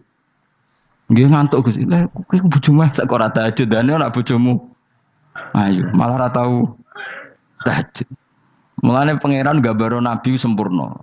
Nabi ku nak tahajud. Iku Aisyah turu ning ngarepe. Aisyah ku wahyu prawan turu ning ngarepe. Iku tetep diterusno tahajud. Jajal kowe di bojo wahyu, apa tahajud terus bojomu gelem, kira-kira mbok terusno to? Milih ndi? Wong bojomu elek ora tau tahajud, mau kelon apa meneh bojomu. Kanjeng Nabi gambarane iku pe salat, Aisyah turu ning ngarepe, iku diterusno salat. Sampai Aisyah kecewa, piye wong iku malah tahajud terus iki. Masyhur ngene hadis-hadis. Aku ora ngarah, kowe kebayang. Di bojo ayu ape tahajud, pas bojo apian.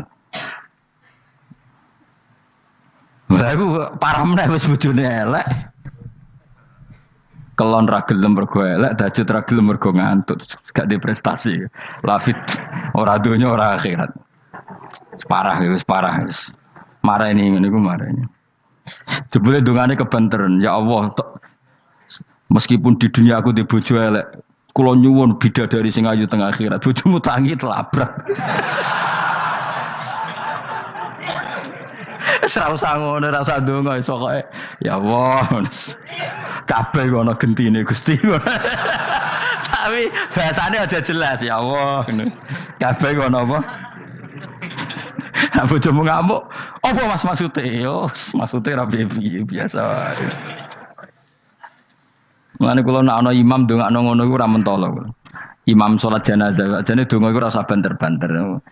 Lha donga kok ngene, misale Ruhin mati, iku nak dongane ngene, ya Allah wa abdilhu zaujan khairan min zauji wa daran min dari. Itu nak diterjemah bojomu ngamuk lho. Ya Allah kasih dia istri yang lebih baik ketimbang istri yang sekarang. Wa daran khairan min dari, kasih dia rumah yang lebih baik timbang rumah yang. Tapi alhamdulillah dora faham yo. Amin. Amin. Padahal doa itu sangat menyinggung loh. Ya, isih do apal donga iku. Iku aja terusno, maksudnya iku. Nah, wong mati kan dongane di antara ya Allahumma pokoke wa abdilhu zaujan khairan bin zauji wa daron. Itu nak diterjemahkan. Gusti niki mawon teng donya di bojo ngeten iki teng donya mawon. Genti nggih Gusti teng akhirat. Kan artine ngono. Apa wa abdilhu digenti tambah Gusti kok. Tukar tambah maksudnya Gusti. Dadi wong ra paham barokah. Amin amin. Nah kula mboten ate maca donga niku. Langsung badaron khairon min dari. Mergo nek zaujan kadang sing wedok iso nangis, cek muni amin amin wah perkara gitu. Maksudnya doa iku ya ora ngono, tapi terjemahannya kan ngono, wa abdilhu zaujan khairon. Maksudnya gini loh. Jadikan kalau istri kamu itu nanti masuk surga, berarti terjemahannya itu jadikan watak istri ini lebih baik ketimbang watak yang sekarang. Plus ada tambahan di sana karena nanti kan widadari piro kan jarimu 70 ya. Berarti 71 apa 70 plus bojomu? Gak 70 itu 71. Tapi jare ngomong paling ayu sing kodonya ya. Tenan ora ya kowe sampeyan delok wae ora usah takok aku saiki sampeyan delok. Lah gunane opo kowe takok aku jebule mlebu neraka. Gak penting, ngono iku rasa kiyaine ya goblok, takoki ngono dijawab, ora usah dijawab. Mlebu swarga sik lagi takok. Lah nek kono bantah nek wis swarga ora usah takok. Lah iya padha iku mlebu neraka gunane apa ora iku? Ya ora usah takok ya. Pokoke kok ning swarga ketemu, ya Gus bener jebule jenengan ngono. Gampang kan? Ya tapi aku aja padha mosok santrine entuk 70 kene 70 ya ora. Tetep aku ora trimo, jumlahe padha ya ora trimo. Kadar ayune padha ya ora trimo. Tetep mbek pangeran ya tetep beda tetep. Padha-padha numpak pesawat ya tetep beda kelas sembrono iku. Tetep beda.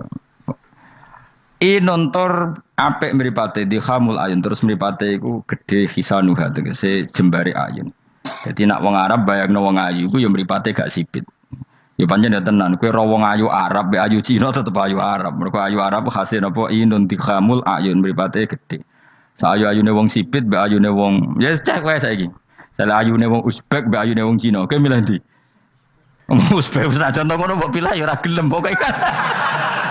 Mau ngongkon milih wae. Milih ndi kan? Ayune Uzbek be Cina. Uzbek, tapi sing mbok pilih ora gelem. Ya milih wae saya apa? Mau milih. Maksudnya itu tenan bener pangeran pokoknya ayu sing kelas standar sing dikhamul ayun. Karena guna koyok-koyok sedune bidadari filau niku bedun niku endok maksudnya ninuam kedua burung unta maknun kan tersimpan mastunun disimpan biraisihi kelawan utorisihi kelawan apa sayape utawa iku lho sing bulune ikilah anuam maksudnya koyok endok putih sing terselip utawa tertutupi oleh bulu maksudnya indah ya wong ayu transparan ambek rontok kena kere iku seru sing rontok kena kere ngono lho pokoke ngono wis milih wae senajan turun kesampaian pokoke milih saiki wae la yasilu ora tumeka ilahi maring ikilah apa ayun utawa maring ikilah ainihinna apa hubarun apa bletuk walau nuhu wa wa albayat fi sufratin wa ahsanu ing dalam agak-agak kekuningan ahsanu alwani nisa iku luwe apik-apike warnane wong wedok. Pokoke ora usah takok sampeyan lakoni. Faqbala mengko madhep sapa ba'dum sebagiane ahlul jannah.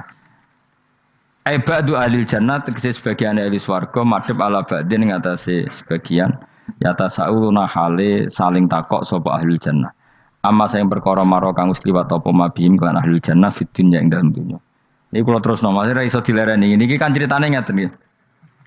Wong ahli swarga niku nek ning swarga niku takok kanca bisnise ning donya. Nah, mitra bisnise iku mlebu neraka karena kafir. Iki nunjukno nak wong saleh iku oleh kancanan wong kafir. Asal ndak harbi lho ya. Saya ulang lagi ya. Misalnya kowe urip ning Uni Soviet utawa urip ning Korea utawa bahkan urip ning Jakarta. Kan bisa saja mitra bisnismu ini orang kafir. Tapi dia perlakuannya ke kita baik. Urusan profesionalitas kerja juga apa? Baik. Singkat cerita, ketika di dunia aku sempat misalnya kayak dijak dugem gak gelem, dijak zina gak gelem, terus dijak maling gak gelem, terus si kafir tadi ngomentari ngene, kenapa kayak ra gelem zina, ra gelem maling? Ya kita nanti kan dibangkitkan, dimintai tanggung jawab. Terus dari sing kafir ndak tenan ngono iku. Mosok orang mati mau dibangkitkan lagi. Nah, ketika perdebatan zaman di dunia terus mbok akhiri, ya wis karwane sok mben. Nah, ternyata kalimat sampean karwane sok ben mbek Allah diwujudkan ketika kamu nanti masuk surga. Kowe takok, "Ya Allah, saya beri hak ketemu teman saya yang berdebat sama saya." Singkat cerita, kamu dikasih lorong sama Allah untuk ketemu dia. Kancamu wis ning neraka. Dadi nunjukno wong nek ora kesampean dendame gak lega, iku manusa. Wis manusa wis ngono kabeh. Sampai ning swarga iku nek ora kesampean dendam, akhire ketemu ning neraka. Piye saiki kowe mbek aku bener ndi? Nyatane aku saiki ning swarga. Kowe kan sing ngomong nak aku wis mati iku ora iso tangi meneh. Nyatane aku saiki tangi. Tangiku ning swarga kowe neraka. Bar ketemu kabeh lega lagi dibalekno ning swarga. Lha wis disebut fal yaumal ladzina amanu minal kufari yadhakun alal araiki yang zurun hal suwibal kufaru makanu yafalun. Jadi nanti kamu yang punya teman-teman di masa lalu dikai kursi dilunggonon dhuwure neraka, tapi sudah diatur mbek pangeran sedemikian rupa supaya kowe ora ceblok. Tapi nak aku milih ora usah jajal aja, mau tetep wis milih. Artinya nak kowe dendam ku dituruti mek pengenan. Misalnya ana wong sing ning donya kok ngojang ngaji tak entuk apa. Kowe cek mangkel diomongi ngono. Terus kowe baru kayak ngaji jalan mlebu iku ora lega nak gak ketemu wong iki. Lah repote jebule ketemu wong iki swargane sak dhuwure kowe. Wah yo. Repot. Akeh-akeh ora insyaallah ora, nek sing nyai insyaallah ora bakal swarga sak dhuwurmu. Tapi yo nek umat Nabi muga-muga di sepuro.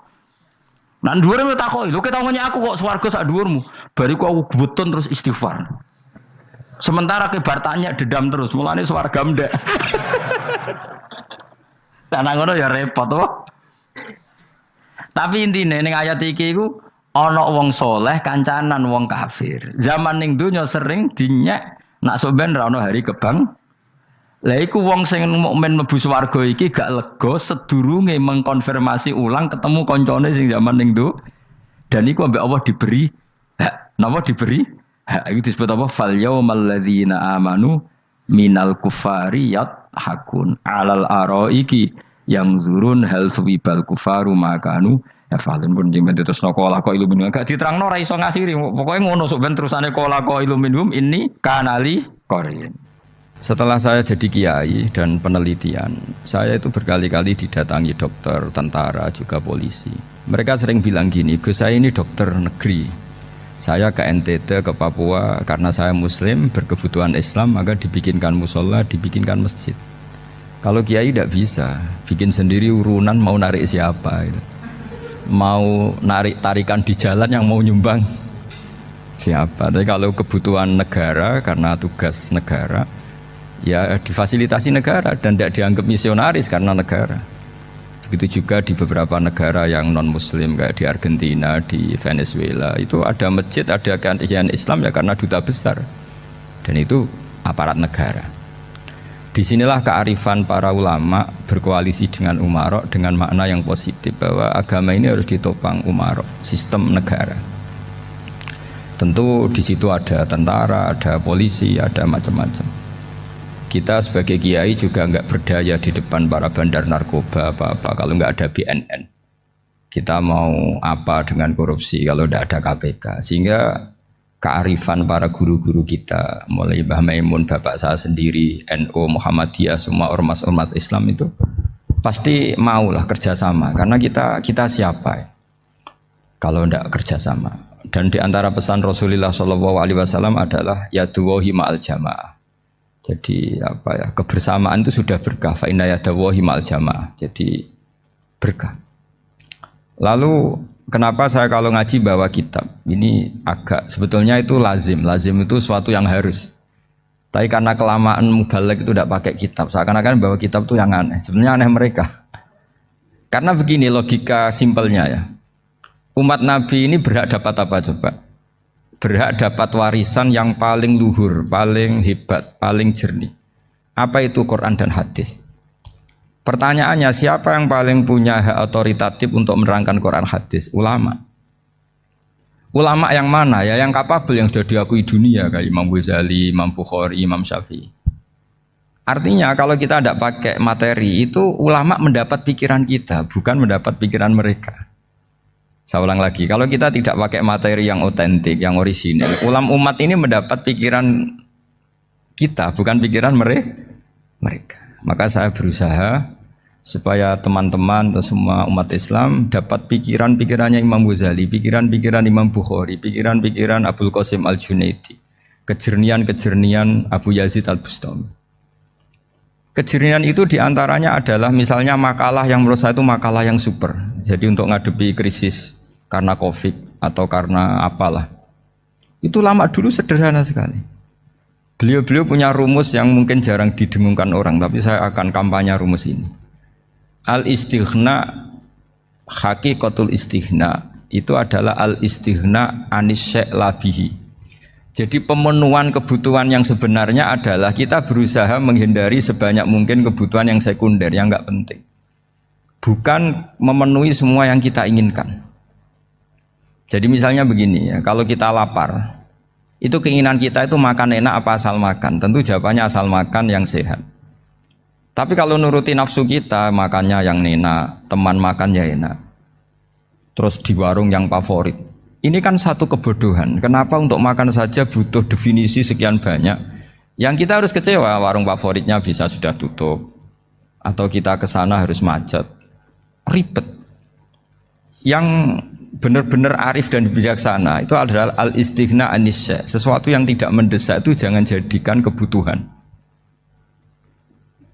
Sehingga kalau kita puasa misalnya, semua makanan itu enak karena kita sangat lapar. Sehingga Abul Qasim Al-Junaidi ketika ditanya, ma'idamu to'am, lauk makanan itu apa? Jawabannya lucu, alju, lapar. Kalau kamu lapar ya semuanya enak. Ini sudah mulai hilang. Kita bilang makan enak itu ya sate, ya gulai, ya pizza yang kita senang. Akhirnya apa? Untuk nikmati nikmatnya Allah itu kita jadi ribet. Apalagi yang orang-orang fasik harus ditemani perempuan yang tidak halal misalnya, atau harus ada ajudan, ribet. Nah pertanyaannya, orang yang ribet sama yang nggak ribet itu pinter mana? Pinter yang nggak ribet. Nah ini kearifan-kearifan yang mulai hilang. Lalu siapa yang bisa mewarisi itu? Ya ulama.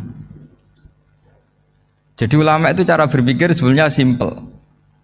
Makanya mereka sering kalau tahajud itu, di antara makalah Sayyidina Ali paling terkenal dan yang menjadikan beliau punya derajat yang luar biasa itu adalah kafani izzan antakuna li robban wa kafani fakhron an akuna laka abdan. Ya Allah, saya ini sudah begitu mulia, begitu terhormat dan sangat-sangat terhormat karena yang menjadi Tuhan itu Engkau. Jadi rumus pertama itu karena menjadi Tuhan itu Engkau. Hanya Tuhan yang abadi, Tuhan yang pertama, artinya Tuhan yang al-awwal. Coba ya Allah, kalau saya ini punya Tuhan Fir'aun, punya Tuhan mati jadi tontonan lagi, itu kerennya di mana coba? Andaikan kita punya Tuhan Fir'aun, atau punya Tuhan yang asal usulnya manusia, apapun hebatnya manusia itu, kita punya Tuhan manusia itu.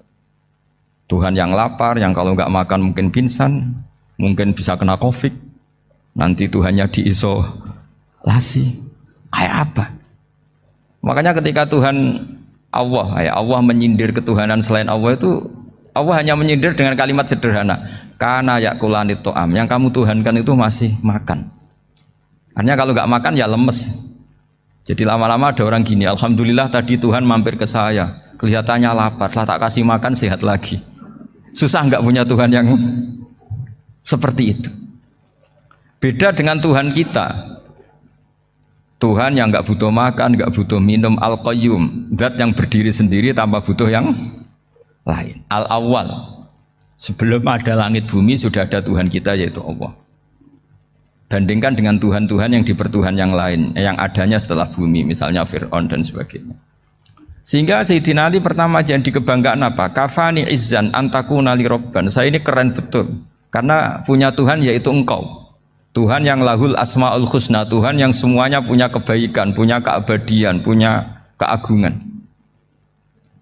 Terus wa kafani fakhron an akuna laka abdan, dan saya bangga sekali karena saya menjadi hambamu.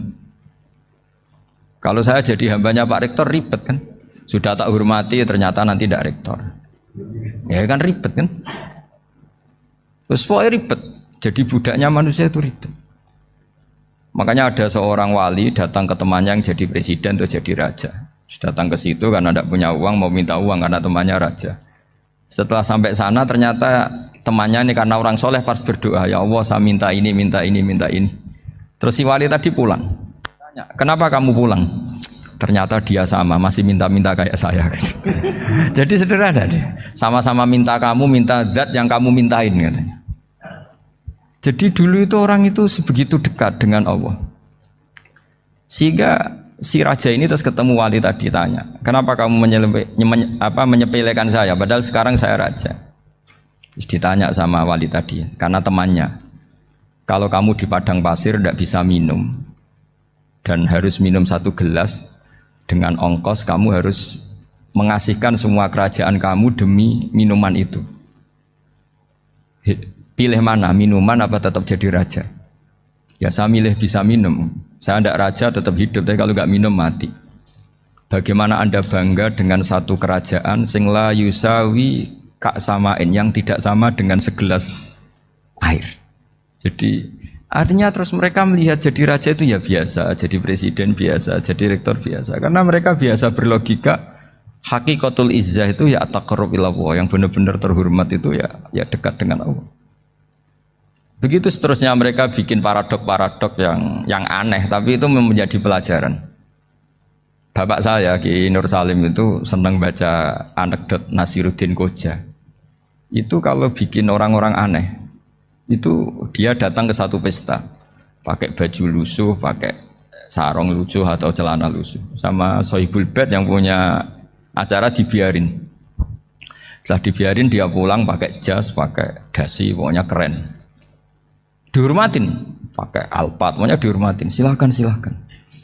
Pas dia disuruh minum, minumannya itu disokkan saja ke sakunya. Jas, kamu harus minum yang banyak, karena kamu yang dihormati, bukan saya. Terus makanan ya semuanya diletakkan di saku, ada yang apa? Ayo kamu makan yang banyak. Alpatnya juga gitu, dikasih sate apa? Ayo kamu makan yang banyak. Mereka tidak melihat saya, melihat kamu. Akhirnya orang satu pesta itu istighfar semua, berarti kita ini salah. Terus dia pidato, kenapa kamu uang gitu? Tadi saya datang, orangnya sama. Gara-gara beda pakaian, penghormatannya beda. Berarti yang berhak dapat makanan ini jasa ya, bukan saya. Betapa naifnya kita sebagai orang. Ternyata kita masih hormat sesuatu yang seperti itu, yang atribut lah. Jadi orang-orang sufi itu orang yang bisa menertawakan dunia. Akhirnya ya, pertama dia dianggap orang gila, masa jas dikasih makan, dikasih minum. Tapi secara fikih dia benar, haram dia makan. Karena pas dia datang dibiarin, setelah pakai jas dikasih makan. Berarti hakikat yang dapat rezeki siapa? Jasnya apa orangnya? Jasnya apa orangnya? Jasnya. Jadi itu orang-orang sufi, kearifan orang-orang dulu itu bisa ngelola hal-hal yang keseharian menjadi luar biasa. Ada seorang wali melihat istrinya makan satu piring, anaknya makan satu piring. Ditanya, kalian kenyang? Wah, kenyang sekali. Melihat anaknya minum kopi satu cingkir, senang. Kalian senang sekali. Wah, kalau senang dengan hal-hal yang murah bisa, ngapain harus senang dengan hal-hal yang mewah? Bodoh sekali saya. Sehingga terus mereka bisa qanaah. Qanaah itu ya hidup itu simpel, sederhana. Jadi tentu saya tidak akan ngomong yang muluk-muluk, selain itu tidak bidang saya juga apa ya. Kita ini butuh obat di kondisi Covid seperti ini, butuh kesederhanaan, butuh apa ya?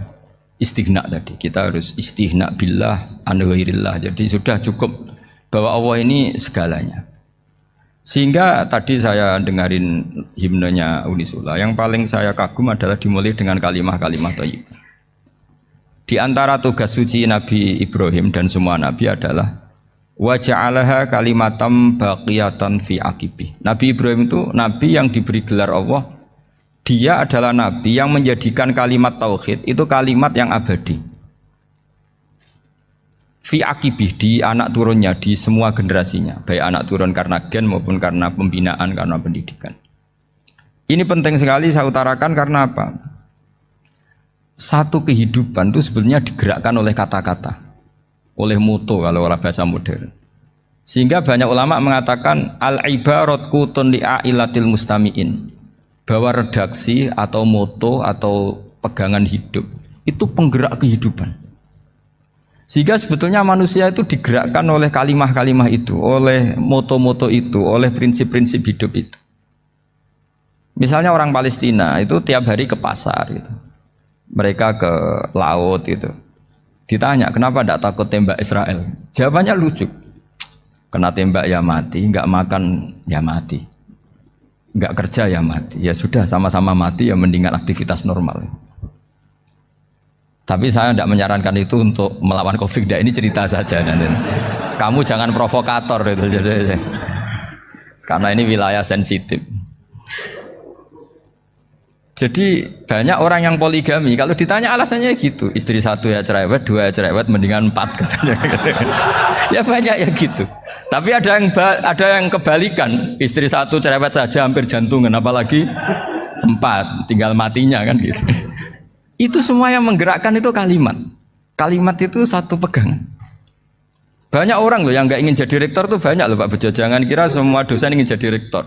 Melihat rektor sibuk rapat mempertahankan reputasi unisula, terus sering pegang kepala. Ngapain repot-repot? Jadi tukang sapu aja dapat gaji, ngopi, rokokan, selesai.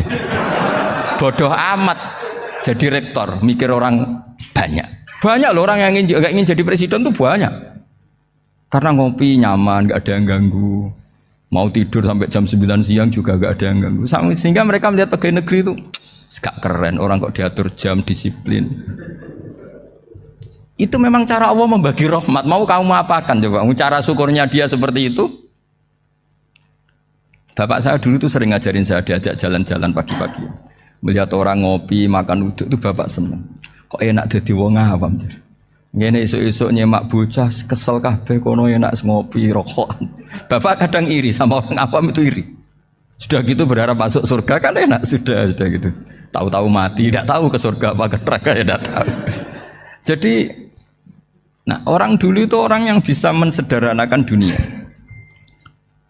Sehingga ya sudah cara bahagia. Makanya saya alhamdulillah saya ini kerjasama sama UII sama beberapa kampus. Memang amdan itu sengaja. Kampus itu ya punya sistem yang nggak bisa mewakili sistem kiai. Kiai juga punya sistem yang nggak terwakili oleh kampus juga sebaliknya saling melengkapi. Saya sering ketemu rektor UII, rektor kampus-kampus Islam. Mereka cerita, Gus pendidikan pondok harusnya dimodernkan gini-gini. Saya bilang, kalau pondok modern kayak kampus itu nanti saya ketemu Allah tidak bisa jawab. Kenapa Gus? Saya beri contoh gini. Kalau misalnya perempuan perawan lah atau apa saja, namanya perempuan, mau tanya tentang menstruasi atau haid. Kalau semuanya sistem kampus, dia harus kuliah dulu, registrasi dulu, kuliah dulu, bayar dulu, dan dapat jawabannya nunggu mata kuliah pas itu. Bandingkan kalau sistem pondok, saya tuh sering ke pasar sama anak saya dicegat sama ibu-ibu. Gus, anak saya ngalami gini-gini, keluar darah terus menerus, nggak 6 hari tapi 1 bulan penuh. Itu hukumnya apa Gus ya? Nanti saya mau sowan ke jenengan. Nggak usah sowan di sini aja. Ya sudah, sebelum mengeluarkan darah yang rutin seperti itu biasanya haidnya berapa hari? 6 hari ya sudah ikut yang 6 hari, yang lainnya istighatsah. Ngoten tok Gus, ya udah gitu. Begitu terus di masalah udhiyah, Pak. Ya coba kalau semuanya pakai sistem kampus, daftar dulu, bayar dulu. Jadi ini nggak ada jawabannya, nunggu mata kuliah itu baru dapat jawaban. Itu biasa nggak sholat bertahun-tahun karena belum ada jawaban tentang itu. Nah itu kalau misalnya orang mati, tahunya cara apa memulasara jenazah itu nunggu kuliah dulu, pas mata pelajaran itu dulu, baru menangani orang mati. Berarti orang mati itu tergeledak semua. Tapi kalau kiai kan enggak. Kesini orang mati terbakar, kalau dimandiin malah badannya copot-copot, itu gimana hukumnya? Ini ada orang mati Gus Kendat, ini disolati apa enggak? Ada orang mati apa itu oplosan ya kan?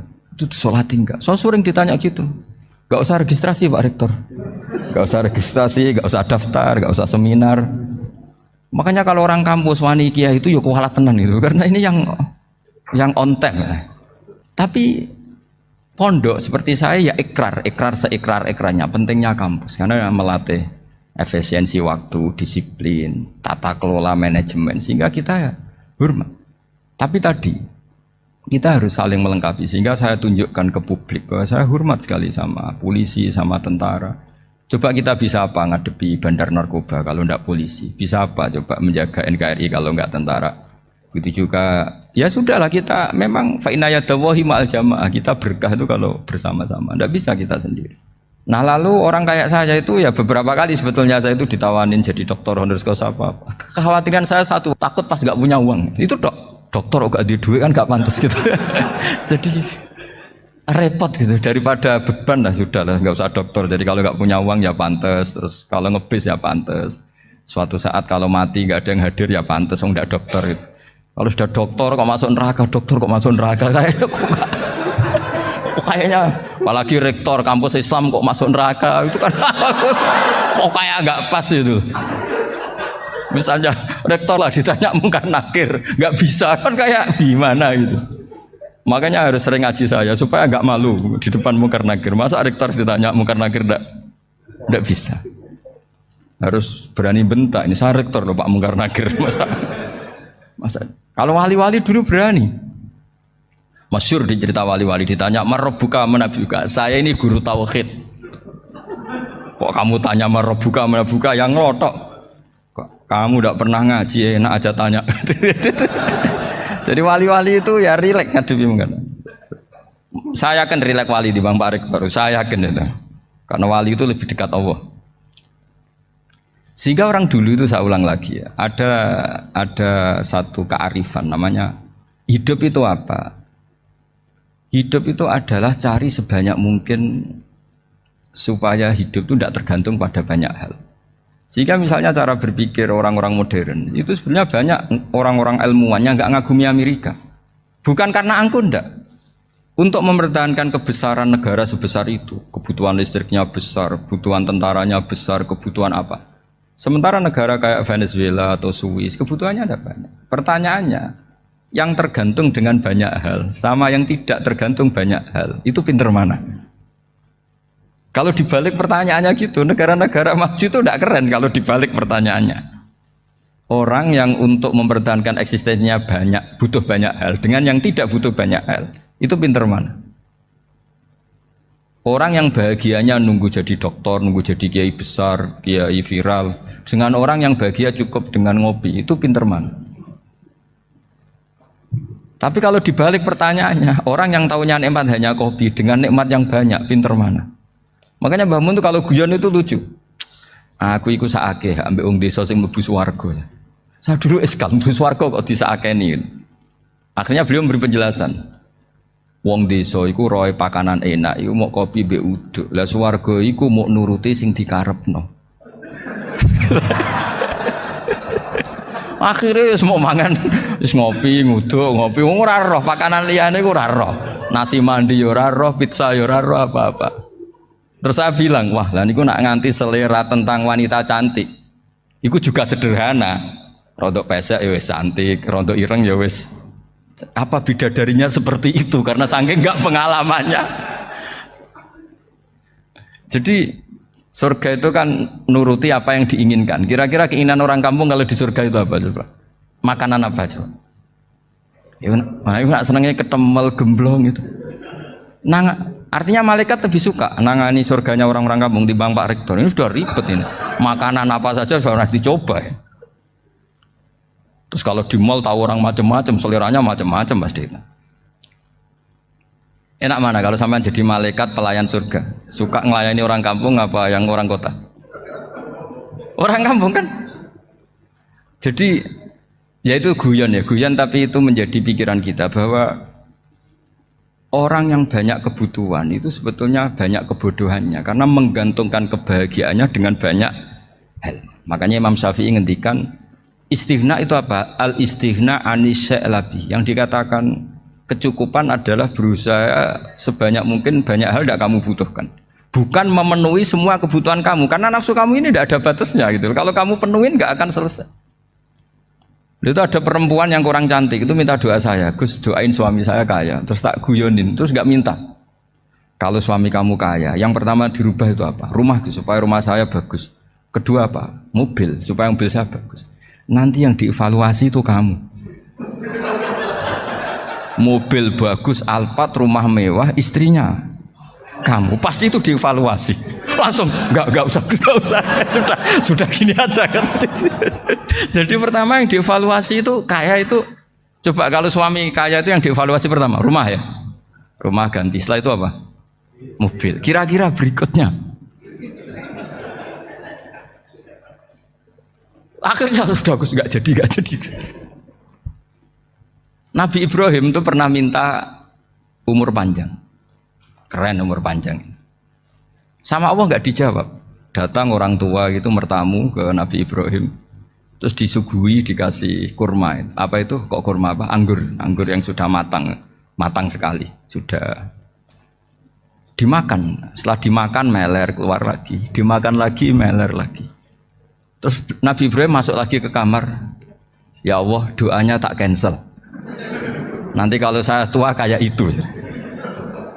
Jadi Allah itu nggak jawab langsung tapi ngirimkan itu. Akhirnya ya Allah nggak jadi.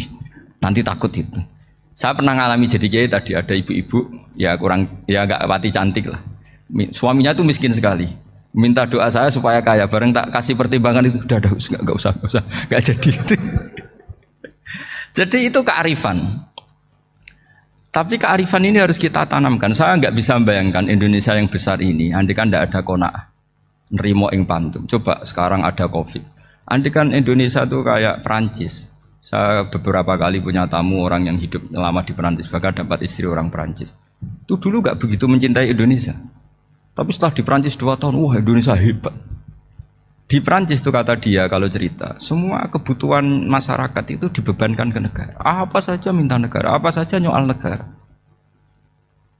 Sementara Indonesia, coba kalau Indonesia mengalami seperti ini kok tidak ada qanaah rimo ing pantum, bisa kios Indonesia. Orang miskin nyalahkan negara, kelaparan nyalahkan negara, apa saja. Tapi barokahnya dididik kiai jogeman nyalahno wong liya. Urip pun romo ing pandum, diame. Sampai gak ngerti kalau Covid. Banyak tuh orang-orang kampung itu, orang lugu-lugu itu. Mbah niki saking Covid, salam ning Covid, muga-muga umure panjang. Dikira Covid itu nama orang yang ahli sosial itu. Mbah niki dana saking Covid. Matur nuwun sampekno salamku, muga-muga umur panjang. Bingung kan yang nganterin ini. Ini gimana yang mau menjelaskan? Memang nggak paham. Ribet kan. Tapi saya pastikan bahwa dengan keadaan seperti ini kita bahagia, kita stabil, itu jelas barokahnya kalimah tadi, moto tadi atau pegangan hidup tadi. Makanya disebut al-ibarat qutun li'ailatil mustami'in, bahwa redaksi atau kata-kata atau pegangan atau filosofi hidup, apalah namanya itu adalah penyemangat. Penyemangat. Karena kata-kata ini memang luar biasa. Ketika sahabat perang demi kebenaran, zaman itu ya pasti benar karena yang dibela Nabi. Dulu itu kan enak zaman Nabi, yang dibela mesti benarnya, musuhnya mesti salahnya. Sehingga dulu itu memang harus tegas. Kalau sekarang mau tegas gimana? Yang kamu bela tidak mesti benar, musuhnya tidak mesti salah. Ribet kan kalau misalnya saya tukaran sama Pak Rektor, kamu mau bela mana kan bingung. Saya tidak mesti benar, saya tidak Nabi. Pak Rektor apalagi tidak mesti benar lagi kan? Ribet kan? Jadi kalau kita mau perang sekarang itu mau pede gimana? Enggak. Makanya banyak ulama sekarang tuh mau tegas tuh enggak berani karena ya banyak hal yang abu-abu lah wilayahnya. Misalnya pilihan presiden atau pilihan bupati, pilihan menteri. Kamu mati-matian bela itu, yang kamu bela tidak mesti benar, musuh kamu tidak mesti salah.